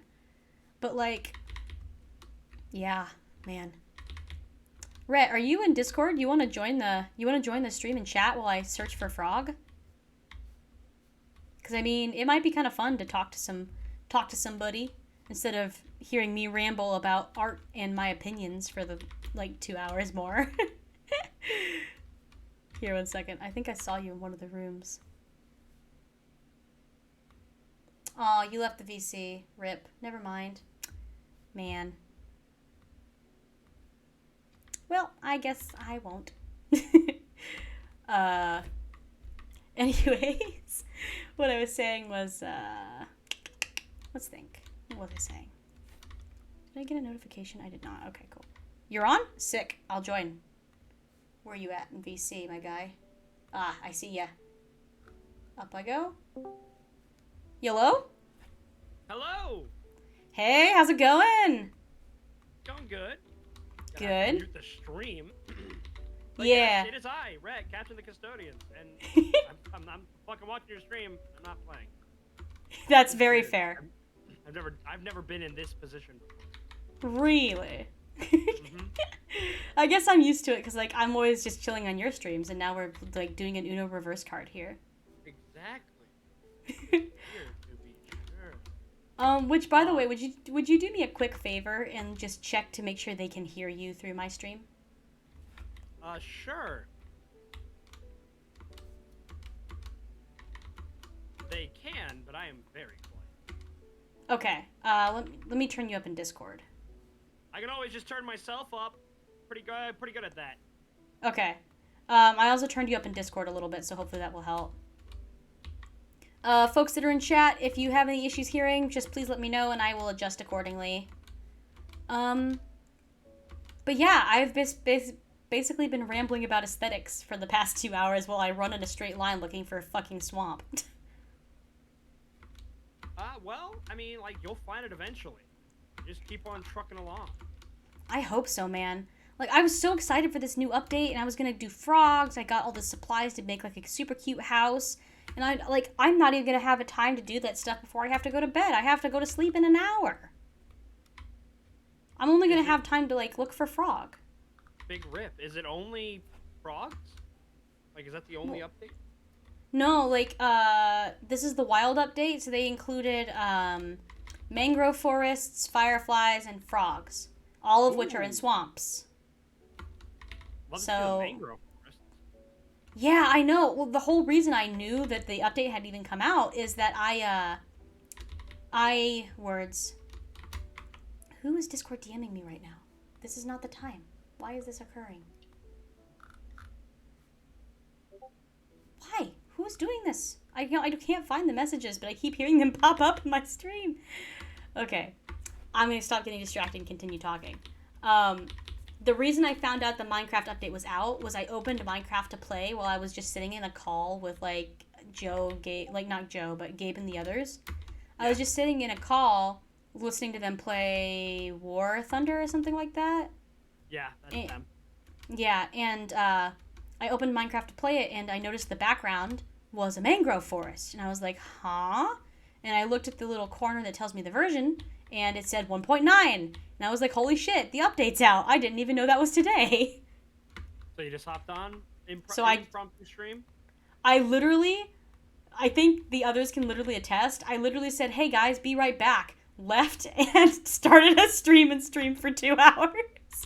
Who else? It says we got 5 people watching. I'm going to assume I'm one of them.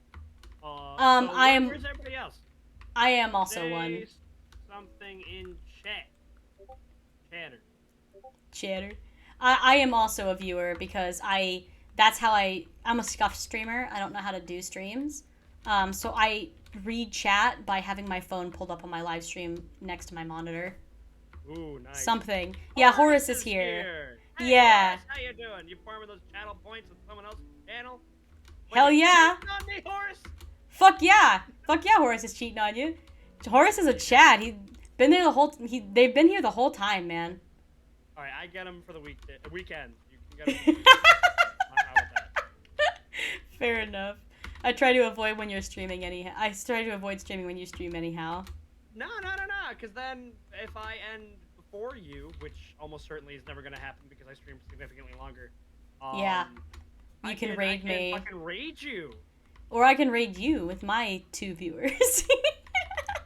Alright, well, hold on. I'm sorry, I have to go. I have some gentlemen waiting for me. We are going to commit nefarious deeds and be ne'er-do-wells and whatnot. I'm gonna commit a crime. Anyways, it was a pleasure. Thank you for having me on, Leah, and I'm gonna keep this up. Yeah, that's fair. And I'm going to bounce. Hope you have a fantastic rest of your stream, and good luck finding those frogs. Thank you. Bye. Yeah, goodbye. What crimes will he commit?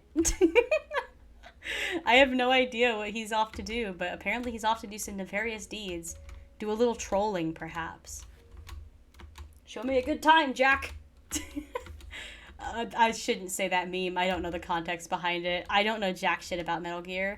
All I know from Metal Gear is, like, the residual knowledge I've heard from the other guys. Because I've only ever seen, like, cutscene playthroughs on YouTube occasionally because I've been told to watch them. And or the Revengeance videos that Rhett uploaded to the Custodian's channel. But, oh my god. How many villages am I gonna find before I find one damn frog? Literally, I'm so freaking far from spawn at this point. Like, if I die, it's over for me. Like, I must have just picked the complete wrong direction to run. Because I have not found Jack. Okay, well, to be more correct, I have found stuff, but I have not found, like, what I'm looking for. Bruh. What was I talking about before? I do not recall. But, yeah, I'm just kind of like, this is just my streams lately, man. I guess my stream lately. This is the only stream I've done in forever. I've been really bad about it because I go to work from 7:30 a.m. till 4:30 p.m. I get home from work and I have dishes and laundry and, oh, paused my Spotify by mistake. I have dishes, I have laundry, I have homework, I have studying. It is just difficult at the moment. Like, it is literally easier for me to stream during the semester than it is for me to stream during the summer. So, like, it's just been brutal. And not to mention, like, I can't do Saturdays, which is, like, one of the days off where I'm actually able to do stuff, because Saturdays is Dungeons and Dragons night.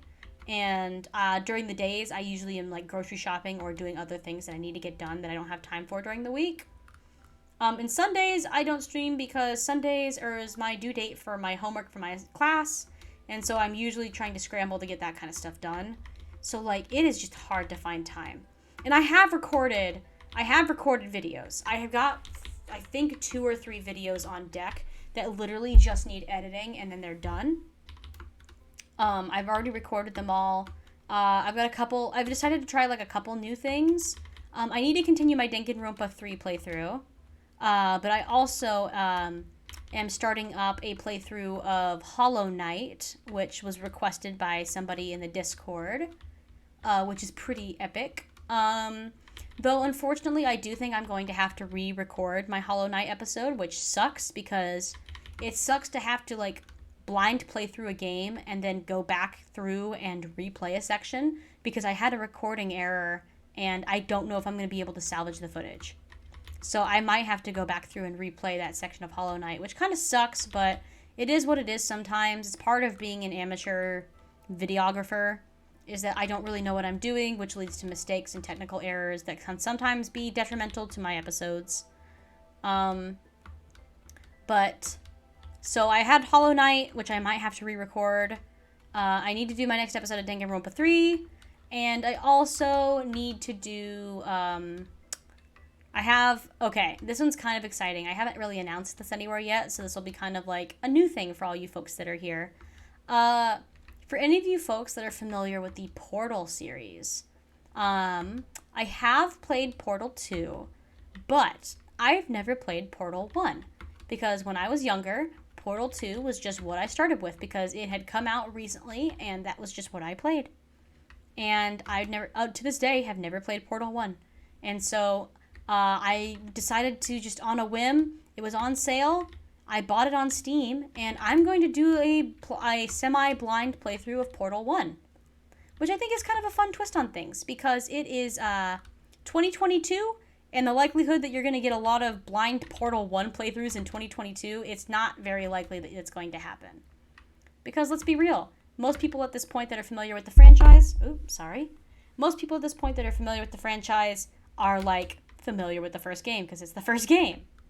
But yeah, for whatever reason, I just never ever. Oh, please, zombie, stay the hell away from me. I'm trying to sleep. Thank you. Die. No, this sucks. No. Okay, cool. But, so yeah, I'm going to be doing a semi-blind, I call it a semi-blind playthrough because I already am familiar with the Portal series. It's not like a complete blind playthrough where I have no idea what's happening because I have played Portal 2 more than once. I love that game. I love everything about it. But I've never played Portal 1. So it's been interesting. They have some mechanics in it that like just either they're just kind of reskinned in Portal 2 that aren't very familiar with me, so it's pretty interesting. And I'm enjoying it so far. I haven't played super far into it. I think I only did about an hour of gameplay, but I've really enjoyed it. So I'm excited to continue doing that.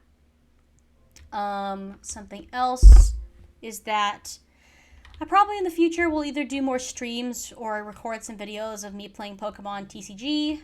Just because I just really enjoy playing Pokemon TCG. I played it for a little bit tonight before I opened up Minecraft, and I just really like that game. It's very fun.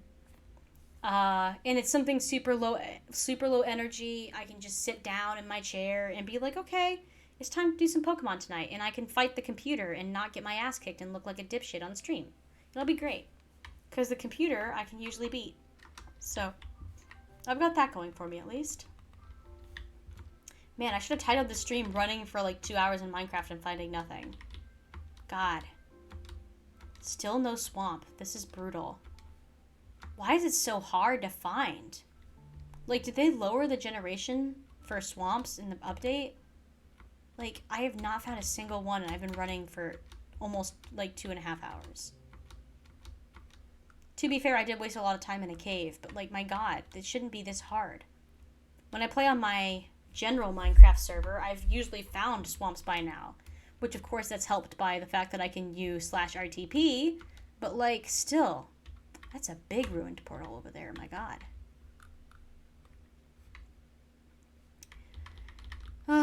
Well, if I don't end up finding the frog and I end up having to leave, I might just end the stream on a positive note and log into my public server that I play and show you guys my world there. I used to love Pokemon TCG. Yes, I love Pokemon TCG. I have been recently having a bit of a Pokemon renaissance, if I'm honest. I quit playing it / partaking in it for a long time other than the games.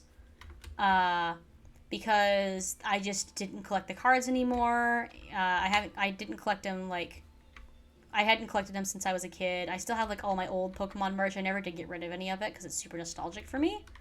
But, 1 second. There we go. I never did get rid of any of my old Pokemon stuff, so I still have all of my old, I swear they're almost considered vintage at this point, cards. Like, I have some pretty cool shit. The online card game I just very recently got into, but I've been collecting cards since I was probably 7 or 8 years old. So I have like a lot of early 2000s Pokemon. I have Heatran level X, Electivire level X, Dialga level X, Palkia level X, like the 2000-2008 versions. I have a Charizard level X, Team Galactic Charizard level X. That's from 2008 or 9. And that was a Tim promo, I'm pretty sure. I have a bunch of Empoleons, because that was my favorite Pokemon when I was a kid, so I collected a ton of them. I have a Jungle Set Jolteon, and I think it's a reprint Jungle Set. I don't think it's like a Shadowless. I have a couple like pretty neat cards. I have a Jolteon Star, which is that's a flex and a half, except that it's not like the actual Jolteon Star. It's the World Championships Jolteon Star, which is a little, like, obviously a lot less impressive, but it actually still holds a lot more value than you'd think as far as a world championship deck goes. Because if you aren't familiar with World Championship, basically, World Championship decks are reprints of decks that were used during World Championship competitions that are like quote unquote signed by the people who played with them, but it's actually just like a printed signature. And they are non-tournament legal, non-playable, just fun collector sets that you can just keep. And so they aren't like usually worth much money because obviously they aren't usable and they were reprinted to shit. So it's very easy to like get. They were very easy to get your hands on. So they're not really worth a ton of money. However, for some reason, Jolteon Star from World Championships 2008 or 9, for some reason, it still holds a shit ton of value. Like, if you can find, like, a near mint condition one, I've seen them go for, like, upwards of $130, $140. Which is bonkers to me, because it's a reprint deck. So, they were guaranteed to get that, I'm pretty sure. So, sorry, one second. This music's not the vibe. I'm going to switch it. No, 13 is not the vibe either. You know what? Let's switch to... let's switch to the Minecraft music discs. Let's do this. Let's listen to the discs instead. The Minecraft music discs are very fun. I like them. Let's skip 13. We'll listen to blocks. Perfect. There we go. But yeah, like, and I have one of the World Championship decks, Jolteon Stars. Which, upon going through my old Pokemon cards, I found laying loose in a tin along with basic, non-holographic Pokemon. Thanks, childhood me, for protecting your rare cards in nothing but a loose tin. It's still in pretty decent condition because obviously I didn't play with it very much. But, yeah, it's soul-crushing. It's fine. But, yeah, I'm a big Pokemon nerd. I buy packs all the time. It's like a guilty pleasure. I was really sad, though. I bought 3 packs this last weekend, and I opened all 3 of them. And I, opened, I think it was Brilliant Stars, Fusion Strike, or something like that, and one other one. And I didn't get jack. The best thing I got out of all 3 was just the basic reverse holo that you're guaranteed in every pack. It sucked. Because I usually have decent luck with those pulls. At least we're getting something different. Finally, Dark Spruce. I'll take that. Hell yeah. Dark Spruce. Dark Oak, I meant. I love Dark Oak. And I love mushrooms. This is where I want, usually, to build my house in a Dark Oak forest like this. I might have to screenshot some chords real quick so I know where to come back to after I find my swamp.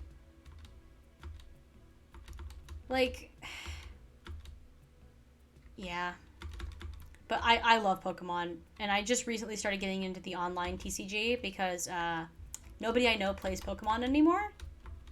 I don't know very many people who even play card games. I probably should. I know that my local comic book shop does tournaments, and I probably would love them. I'd get my ass kicked, but I would probably really like them. I would probably have to buy a pre-built deck though, because I do not have a well-built deck. A lot of my cards are just bulk cards, and I'm also just not aware of what's tournament legal right now because I haven't played in person in years. But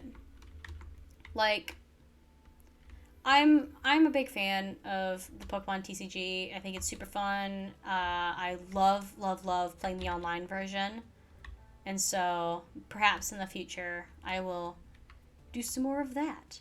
I've also kind of had an idea lately that I want to try doing I want to try and experiment with my content a little bit because I'm obviously just starting out as a streamer and a YouTuber. And I just want to try diversifying my content to see what sticks. And so right now, obviously, I'm doing a lot of gaming. I don't think I'll probably ever react to anything because the custodians kind of have that nailed down. And since I'm kind of a guest on their channel, I don't really want to be in competition with their stuff. And plus, a lot of the stuff that I would be good to react to, I already promised I'd react to for them, such as Gurren Lagann, which I've started. I think I watched till episode 7, but have not watched past because of the unspeakable thing that happens in Gurren Lagann episode 7 that I will not talk about because I want to have a good night. Um, and I also promised them I'd watch Full Metal Alchemist Brotherhood, which again I watched a little bit of, but not a ton. Cause you may be thinking to yourself, how are you like a retro, like an early 2000s anime fan who's never seen Full Metal Alchemist Brotherhood?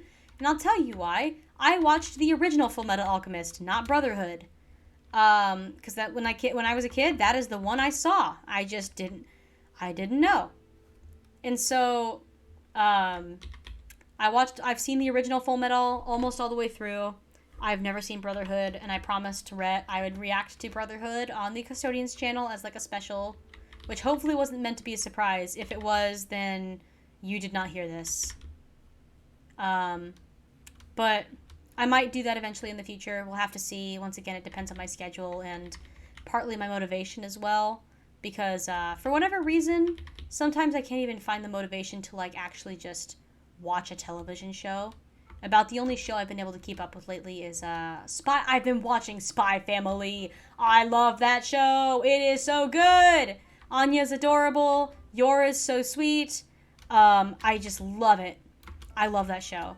I'm watching FMAB right now. Almost finished it. Yeah, I need to get around to it because I've heard it's amazing, and I know that I liked the original, and I supposedly Brotherhood's the better version. So I need to get around to watching it, and I do love that early 2000s anime stuff, or like early 2010s, I guess. I'm not exactly sure when Brotherhood came out, but I know it was in the 2000s. Like, we must protect Anya. Yes, I love Anya. She's so cute. I love that show so much. Every time I watch it, it just makes my heart happy. I absolutely adore Spy Family. it's just it's so sweet. I like, and it's such a fun show as well. Like, I'm a big fan of the opening where they do like parts of the opening animated like a child's drawing style where it's like from Anya's point of view what her parents are up to, and then it cuts to what they're actually up to with like Yor killing people and Lloyd, right? Like doing all the other shit. Like, it's amazing. I really, really like it. I'm a big enjoyer. Um, so I'll set my respawn point there in case something kills me while I'm doing this. Carrying this clay around is starting to get really annoying, but so yeah, I'm a big fan of that show. It's been really cute and fun. I've really enjoyed it. I cannot wait for the next episode, because it feels like, despite being kind of slice of lifey, which it isn't exactly because it does have some stakes being like also spy based and also assassin based, but it is like it has a very interesting storyline outside of the slice of life elements that I'm very fascinated by and am eager to see more of. So, yeah, I'm a big fan. I really love that show. It's also nice to have something to replace the gap in my heart that Demon Slayer left, because Demon Slayer used to play every either Saturday or Sunday when it was airing. And now that that's over, I needed something to kind of fill that void and started Spy X Family on a whim. And now I've got like an anime that I can look forward to once a week, and it's really nice. Because I have a ton of shows that I need to watch that I just haven't. Like, I've never seen FMAB. I've never seen Assassination Classroom. I never did finish Haikyuu. I watched the majority of season 1, but never finished it. I never finished Tokyo Ghoul, which I don't know if I ever will finish Tokyo Ghoul, just because, once again, heavy gore is not really my vibe. And I've heard that... Now, I could be wrong, because this is just word of mouth from other people, but I've heard Tokyo Ghoul tanks in season 2. And the manga is way better. So, I don't know if I'll ever watch season 2 of Tokyo Ghoul. But, yeah, man, the last, like, show I watched while it was airing was Demon Slayer, and now I've gone to Spy Family. And actually, this is kind of a random thought, but fun fact is the only manga I've ever read while it was airing was actually Beastars. I started that. I wasn't there from the very beginning. I'm not like that big of a Beastars hipster. I was not there from when the Paru first started the show, manga. I watched season 1 of the anime when it aired, and then picked up the manga and read it from the beginning from that point on. And then I read the entirety of the manga as it came out each week. Or I guess as it came out for me each week. I read it on a fan translation site because I obviously don't live in Japan and can't purchase copies of it as it airs. But I used a fan translation site in order to read it up every week. I think that's really the only manga I've ever read as it came out. I've read a ton of manga. That's just the only one I could think of that I've ever read as it kind of was released. Because most other stuff that I've read has been out for a long time. And I find out about it later after the fact and just kind of binge read the whole thing. It is kind of agonizing, though, going back to the whole schedule of I have to wait for the next thing to be released.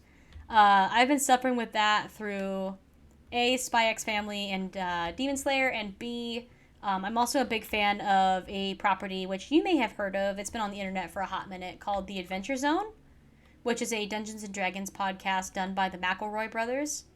And they did their Balance arc, which I listened to when I was in high school.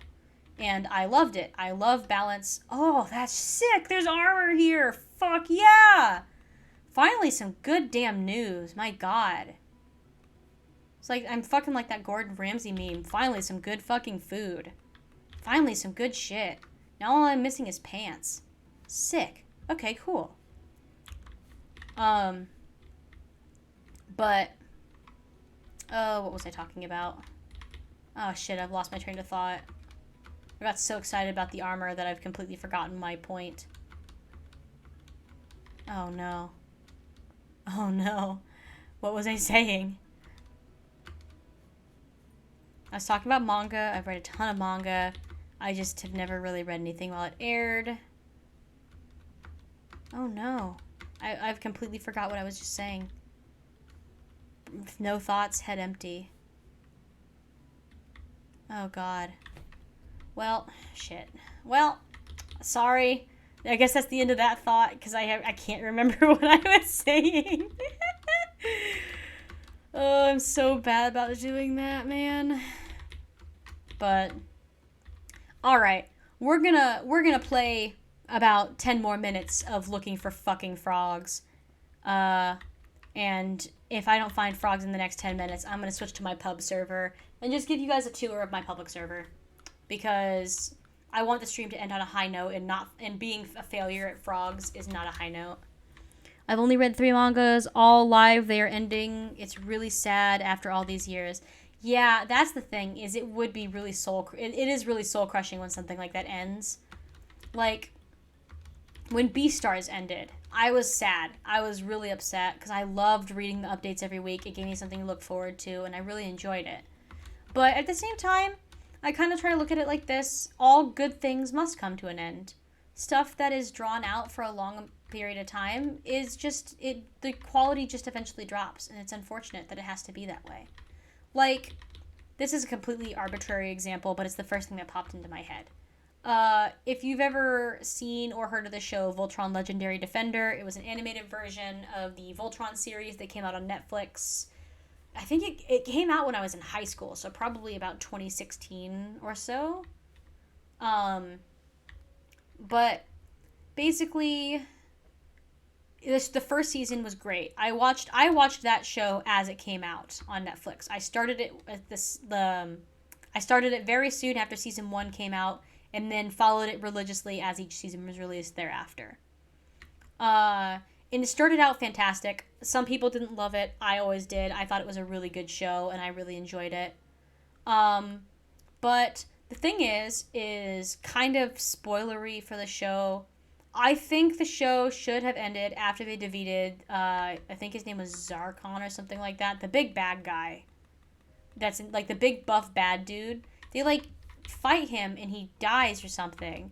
But then they keep him around in the show in this sort of comatose state that they never really write him out of. At least maybe they do in season 4. I never watched season 4 because I lost interest. But sometimes things just have to come to an end. You can't keep drawing stuff out because it eventually will weaken your plot. And at the point that a plot is starting to suffer, it's time to end it. And it's kind of a similar thing with like books as well. Like I talked a little bit earlier about how I'm a big nerd who loves the Warrior Cat series. The Warrior Cat series kind of suffers from a similar issue sometimes. It's been long running for so long that it's starting to get to the point where everything that comes out now is blasé and not very fun.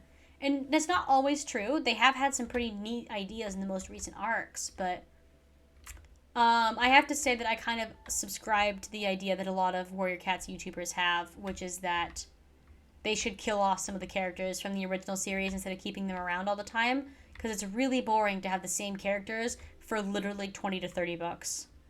It's painful. You gotta get rid of some of them and get fresh people in there. Like, it's like they say, like, you hate to say that characters need to be recycled in the system of characters, but to give you all, if you are folks that have never read the Warrior Cat series, which I wouldn't be surprised, it's a very niche group, fun little factoid. Those books have a shit ton of characters in them. Not book one, but series one, which is like considered to be the best of the series, obviously, because it's the original. I think it started out with like 15 to 20 characters or something like that, which is an insane amount of characters for a book series. And then it has kind of spiraled out of control of them not killing off characters to the point now where, like, in the most recent books, I'm fairly certain that, like, the main group in the book has like 50-ish characters in it, and that's just one of the 5 groups that are in it. It is absolutely bonkers how many characters are in those books. And like, I get that they don't want to do too much death, because that makes, if you're just God damn it, I keep sliding off the ice. If you're constantly just killing off your characters, and obviously that's not very interesting, but you have to kill some characters off eventually, or change things up, or just do something. Because after a while, it just gets too much. Like, I honestly think that, as much as I have liked some of the stuff they've done with newer arcs, I honestly think that the Warrior series should have ended after Omen of the Stars. Which, that might be an unpopular opinion, because some people really hate Omen of the Stars, but I thought it was good, and I thought it was a good ending to the series. And I think that that's where it should have stopped. But I don't dislike the books that have come out since. But anyways, I digress. Back to what I was saying. You do eventually have to put down some shows or things, because otherwise they just aren't good anymore. And as much as it sucks to see something like that end, it is, like, reassuring in a way to know that the content that is being released isn't just some shallow cash grabby stuff where they really are just putting it out because it's popular and they want the money from it. They're putting it out because it's actually a satisfying ending to the story, and that's how they wanted it to go originally. And so I respect authors who know when it's time to put a story down. And I understand that it can be very hard, because as a writer myself, it's very difficult to put a story down, especially when you're really in love with the characters and the plot you've made. But eventually it just has to go. Not everything things just can't last forever like that. It's not logical. It's not feasible is the word I was looking for. 2 more minutes to find frogs. I have a funny feeling it ain't gonna fucking happen. Well, this stream was kind of a flop. I'm kind of really annoyed that I didn't see a single damn frog, even though I played for 3 hours almost. So frustrating. Why is it so hard to find a damn swamp in this stupid game? Like, I've never had this big of an issue finding swamps. I've always been able to find swamps. But out of nowhere, they release this update, and suddenly they're, like, impossible. Alright, that's not worth it. But I guess, whatever, I'll just keep walking for the last 2 minutes I have, and then I'm going to switch over to my pub server and just give you guys a tour of that, because I'm going to end on a high note whether I find a damn frog or not. Alright, let's see here.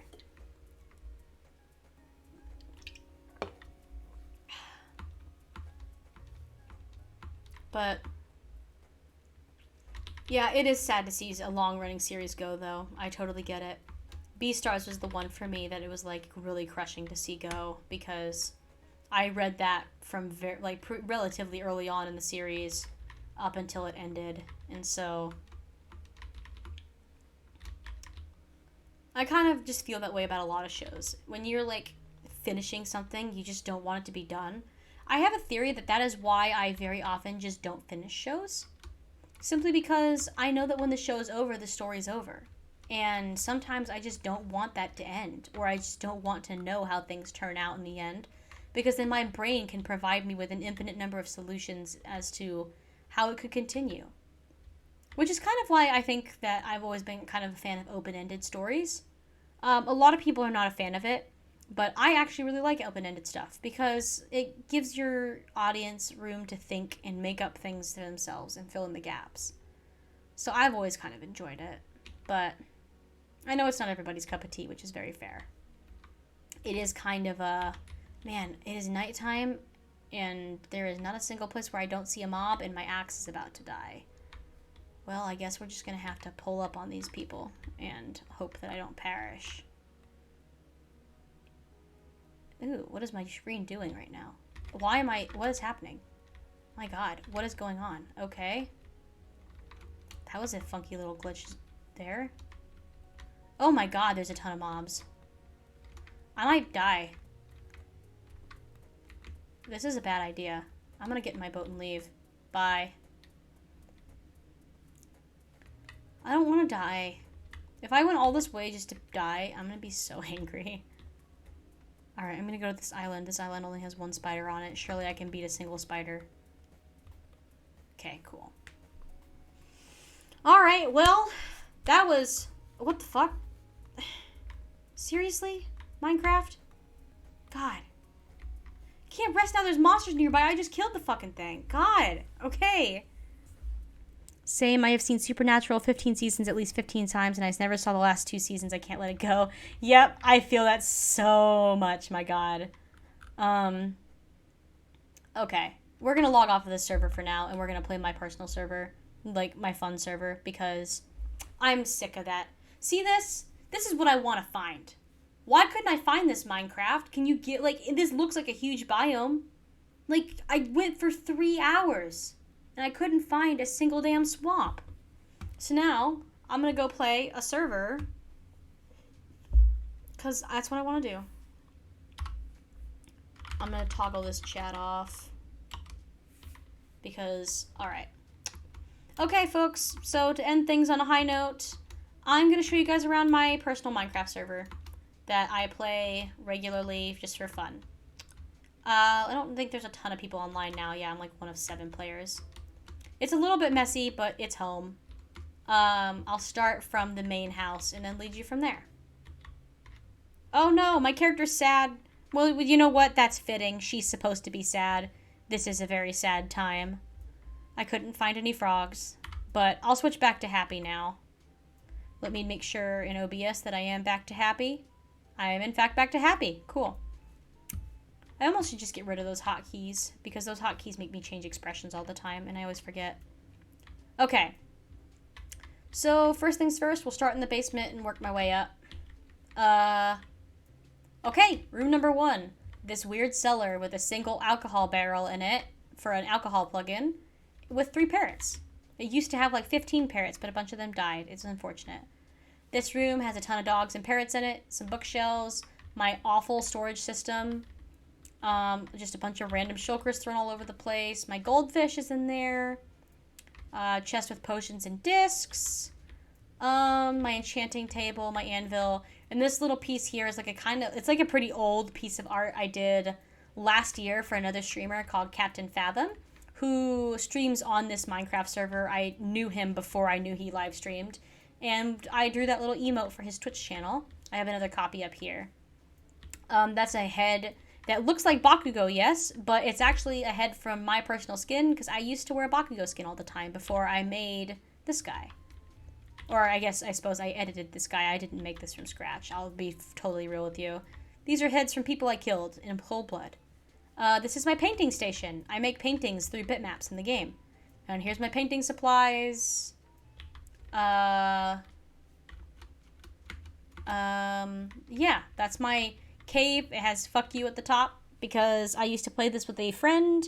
We started it in 2020 when like COVID was starting to get really into things, and we would just call on either our cell phone or Discord, and we'd sit and play Minecraft for hours, which is partly how this server got, like, my area got to be so big on this server. But this is a sign he put above my door when we were having a prank war, and I flooded his house with a shit ton of water buckets. And these birch trees were also a prank by him. I did not put these there. He planted a line of them because he knew it would annoy me because I hate birch. But yeah, this is the hole I live in. Even though I have a shit ton of buildings, I live in this hole. This is like this weird moat thing I built on the ground, and then I built like a lava moat around my castle. Then this is the main castle. Garrett Stan, papers please. Welcome to the ranch, motherfuckers. This is such a sign of the time. Like, this is so outdated in old memes. All players will be vibe checked upon entry. Whoever threw that paper, your mom's a hoe. Big brother is watching you, government of Garrett Stan. You're ugly, you're disgusting, I'ma kill you, give me $100. Or $200, sorry. So these signs are once again from me and my friend just screwing around, and the cow heads are also like an inside joke because another prank I played was filling his house with cow heads, which you'll see a little bit of that later on as well. But for a while we had joked that we were going to make this into like a town that was going to be like really strictly ruled and kind of a dictatorship, which is why he called it Garrett Stan and said papers please, etc. But yeah, that was kind of a joke we had running for a while. But I turned this castle into like a zoo. So these are all bitmap arts that are made by players in the game. Some of these are my own personal art, like this Totoro one here is one I did. And so is the Umbreon one that's on the end. But a lot of these are made by other people. Oh, this one's one of mine as well, which is, I'm really happy with that one. Which, of course, that one I can't completely claim originality to. The fox head I referenced from another fox picture off of Google Images. But the leaves and the flowers I did on my own. And when I say referenced, I don't mean traced. I mean I looked at it and referenced it as I did the pixels myself. These are my horses, my pandas, all of my cats, which they used to all have carpet, but my friend put water in here and ruined some of the carpets. My skeleton horses, my foxes, my turtles, my llamas, some parrots. And then I have a big tropical fish tank in here, and I have another portal, and then like a lower section here that has like a bunch more chests and stuff down here, barrels, etc. And then this is where I was like doing a little bit of backyard breeding with cats and dogs, where I have like just a bunch of cat and dog varieties down here that I just breed so I can sell them. Because these are online animals, and I feel a little bad for keeping them in a stone cavern where I just breed them to sell, but, you know, it's Minecraft. People have done worse. Yeah, so that's this area. I also have an iron golem here named Jeff. So that's my big castle. I have a dog here. He keeps watch. Hank, what a guy. This is my bridge. This is my little fishing area where I just come chill out and fish during fishing contests, and I built this bridge because I just thought this area needed something to spice it up a little bit. So I threw this bridge in, added some glowberries and stuff, and like, I will full disclosure, a lot of the stuff that's built on this server is built based off of Minecraft tutorials on YouTube because I suck at building. I'm just not good at it. Like this cobblestone castle, that was all me. That bridge, I used a tutorial. I'm not good at layering or doing unique things. But yeah, so that's that area. And next, we will go over to this spot. This little area, which these iron golem faces, I made those. This is where I keep all my villagers, hence the iron golem spawning in, and I trade for enchanted books, which I then sell, because this server has economy, and I currently don't have a ton of money. I've only got a mill. Oh, and down here is like, I have a sugarcane automated farm. I have a cow spawner with an automatic cow farm so I can get meat and leather. And then I have a couple melon farms and wheat farms down there that I used for trading with the villagers. Which I haven't played this server in a while, so a lot of the stuff might not be very upkept. So there's that. Up here is where I'm building my Ender Dragon statue. I originally did have more of a build here, but I started the Ender Dragon statue before they released the Nether update, and I was building it out of obsidian because it was the only material that had the color I wanted. And then they released Blackstone, and I was like, fuck it, I'm tearing this down, and I'm building it out of Blackstone, because it looks better and is easier to build with. So that's a work in progress. This is my tavern, which I did use a tutorial to build. Well, not really a tutorial, but I looked off of an image and, like, referenced it to, like, and then did the block heights and everything myself, and then the interior is mine as well. I did the interior myself. But I have this bar up here. There's like an upstairs to it, which is pretty cool. Then I have my downstairs, which is funny because I have a cat that killed a mouse. And just like a bunch of chests and some more mice hidden back here because I thought it would be kind of fun, cute flavor. Sweet. So that's the tavern, which I'm quite proud of. Oh, I forgot about something. I have a secret.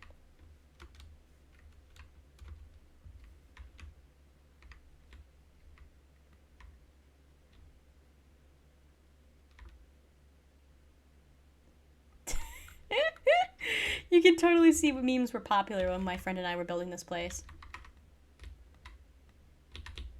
Sorry, I had to kill him. He'd seen too much. But, yeah. So, that's that. That's the tavern. Let's go see the chapel next. Or no, the froggy fountain! I have a frog fountain, which you can't see it right now because it's currently turned off, but when the daylight comes on, the frog fountain turns on. It has daylight sensors that turn it on when the daylight comes, which is pretty cool. I was pretty proud of that. Once again, built off of a YouTube tutorial because I don't have a creative bone in my body when it comes to building in Minecraft. Let's go see the chapel next. So this is the chapel here. You can see some cow heads. This is the cow chapel, folks. This is the cow chapel. There's our organ over there. This is where we have service. This is our congregation.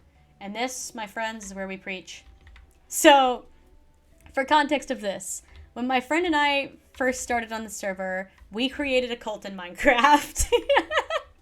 I wish I had footage of it because it was so fucking funny at the time. But we created a Minecraft cult where we said, basically we started a cult in Minecraft that worshipped avian, so birds. And our code phrase was bird is the word.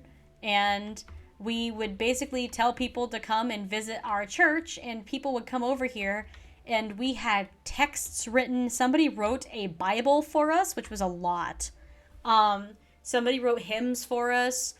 Some guy showed up wearing a god skin that was like, "What's up, homie? You called?" And it was great. It was very funny.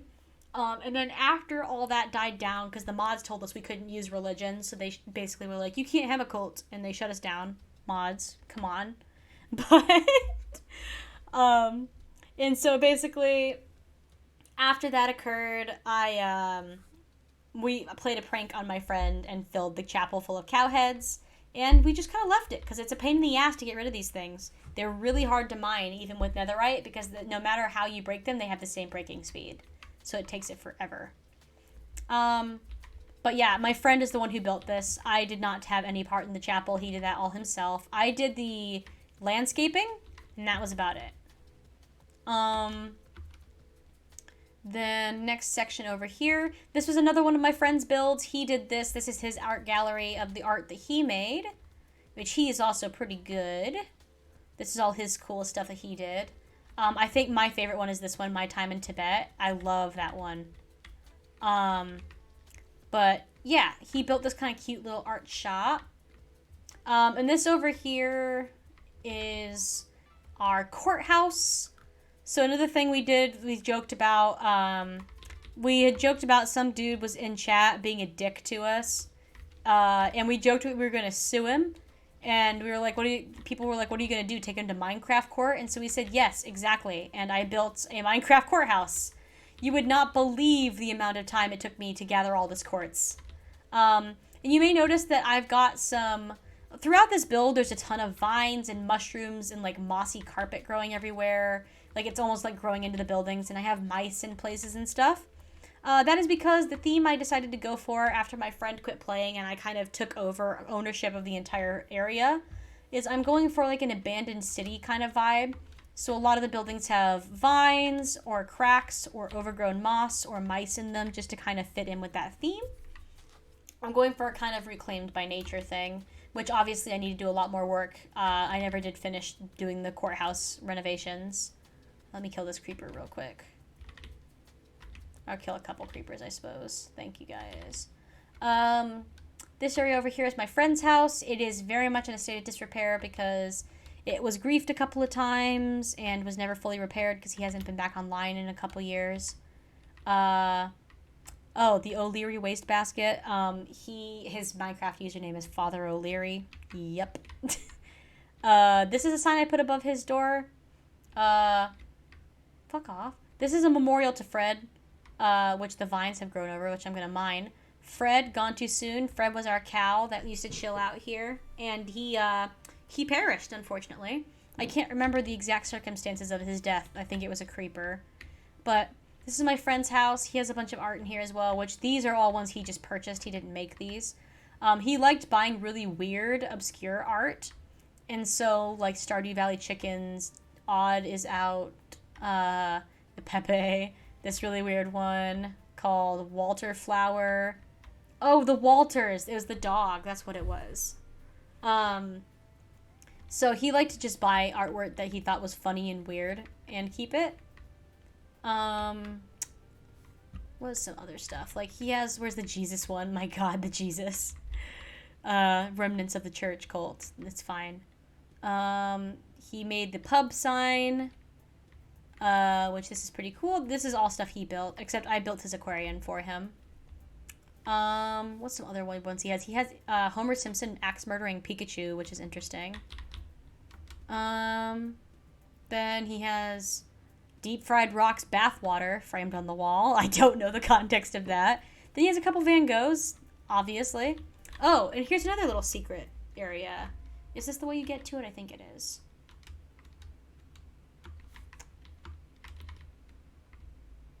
The Staircase of Satan. I couldn't tell you why that's there, but it is. It looks like we've been griefed again, because there's blocks missing everywhere where they shouldn't be.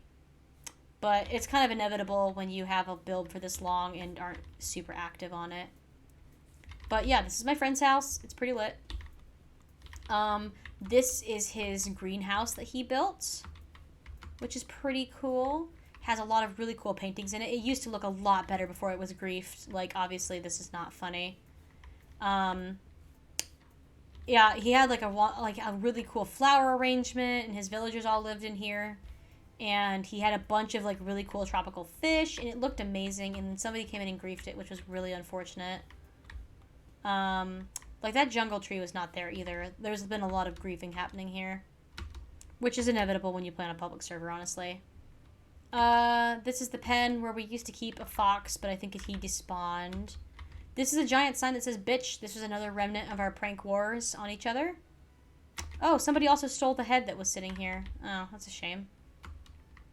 Here's our skeleton horses. We just have a ton of them. I don't know why. This is my fishing monument. I was like joking and bragging about being good at fishing because on this server there's fishing contests, and these are all my trophies that I have. So as a joke, I built a monument to myself. This is my wizard tower with my beacon at the top. I'm not going to walk all the way to the top just because there's really not a lot interesting to look at in there. It's more visually interesting from the outside than it is from the inside. Over here is the ranch, which we never finished the sign for. But it's where we kept all of our animals because we realized our area was too small for them. So we built this giant enclosure for all of our sheep, pigs, cows, horses, etc. Which obviously not all of them are still there.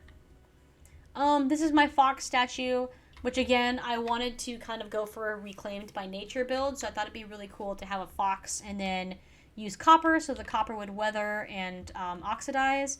But I haven't been online long enough, or often enough, for it to fully oxidize, so it's still working on that. We have this little bridge here, which I think, there's another bridge here, which I think the secret should still be down here. Yeah, there's Jesus. He's under the bridge. It's fine. This is something I created when the Lush Caves came out. They didn't update the overworld with Lush Caves. They are only in the resource worlds. So I made myself my own little lush cave, which it looks cooler if you take my helmet off, because my helmet has night vision on it. But yeah, I made this little lush cave area just so I'd have a cute little cave that was close to my house, since they weren't going to include that in the actual overworld itself. A lot of my builds look better at night when I don't have my night vision helmet on, but I always forget that I'm wearing it. Which, by the way, is why I always forget to make torches. It's because I'm so used to having my night vision helmet in my server. There's a little covered bridge, which leads us over to our marketplace, which has a bunch of mushrooms, because again, reclaimed by nature is the vibe. These are a bunch of random signs my friend and I put, once again. If April showers bring May flowers, what do May flowers bring? Pilgrims. What a joke. I'm not going to read that one. I don't know what the context of that is. Fresh beets, fresh bears, fresh battle star. Yeah, definitely a Office reference. I have no idea what those are either. Okay. I forgot about so many of those signs.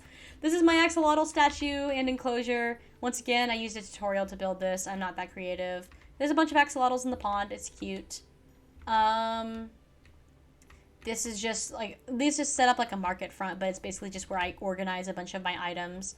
So like this section's all like farm crops, this section's all meat, and there's a section for flowers and dye, and this one's baked goods. And you may notice there's like a couple of these weird archways, and this is because I have an underground like rail system that leads to the other end of town, but some of the rails are broken, so we won't use that. This is my bee sanctuary.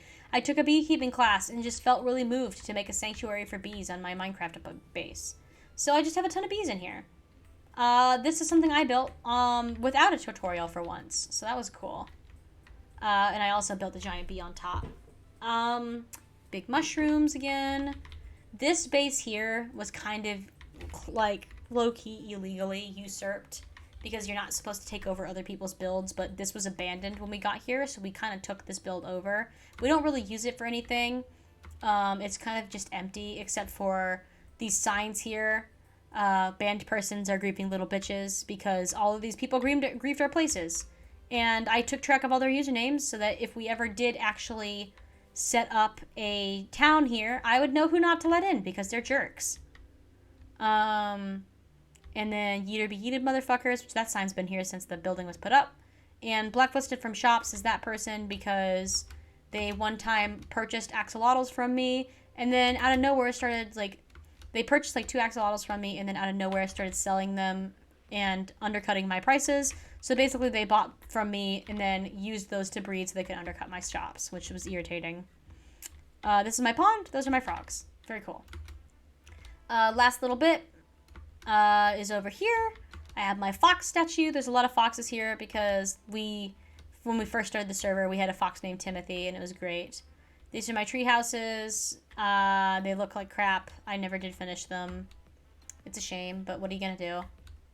And I think that's the whole base, honestly. It's a labor of love from a long time. I've had this base since like 2019, and it's really cool to have all these kind of like cute memories of stuff. Well, this is not a pig step. This is not the time. Yeah, that's better. But yeah, this is my server. It's kind of nostalgic more than anything, just because I used to play this so often with my friend. It's a shame he doesn't play anymore. I really do miss those kind of like, obviously COVID quarantine was terrible, but I do kind of miss those nights where I'd just log on and play with my friend for a couple of hours and we just have a really great time. But everybody moves on eventually, and now I just kind of manage this place myself. I do have like a couple shops I guess I could show off. Fathom shop, which hopefully hasn't been torn down because I haven't been online. Hey, it's still here. Sell axolotls, sell my paintings. I do a ton of Pokemon paintings. Those are my pride and joy, which those are on the lower level here. I do a ton of paintings. That's kind of my niche market that I do on this server. Sorry if it's kind of laggy. This is a shop, like a mall area, and so there's a lot of stuff trying to load in. Oh, my character's sad again. I keep hitting the buttons that makes her sad. I used to sell flowers. I don't very often anymore because nobody buys them really. And this is just a bunch of miscellaneous junk. Home Kiwi shop. which this is where I sell more of my paintings again. I sell all my Pokemon paintings here, my cute fox paintings. I have a couple other ones here that weren't on the original shop just because this one has more room.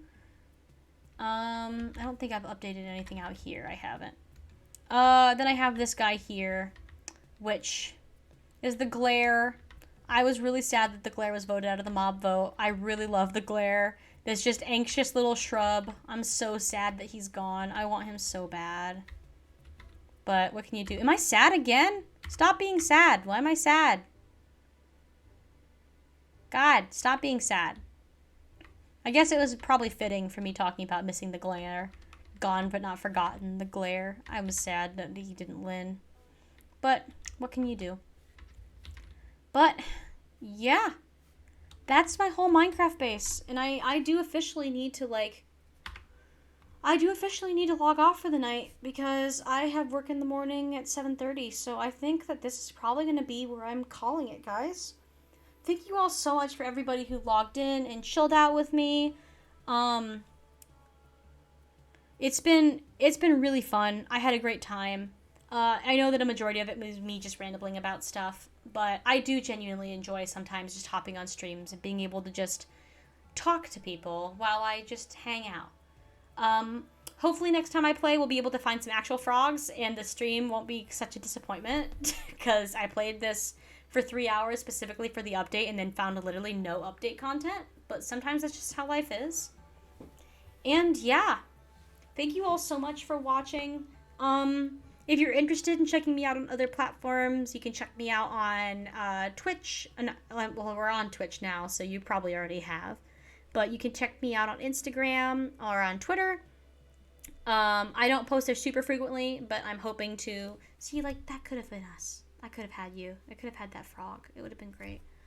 I don't post there super often right now because I'm really busy, but updates should start ramping up in July when I start doing Art Fight, because I'll be uploading a lot of art probably. So check that out if you're interested. And then check me out on YouTube as well. I'm hoping to start actually uploading stuff. Like I said, I've recorded a bunch of things. I just need to get around to editing them. And when I do that, I'll have some more content up there. And just kind of keep an eye out for other streams because I'm sure eventually I'll get back to doing more of these. It's been really fun. Thank you all so much for tuning in, and I hope you have a fantastic rest of your evening. Bye, everybody.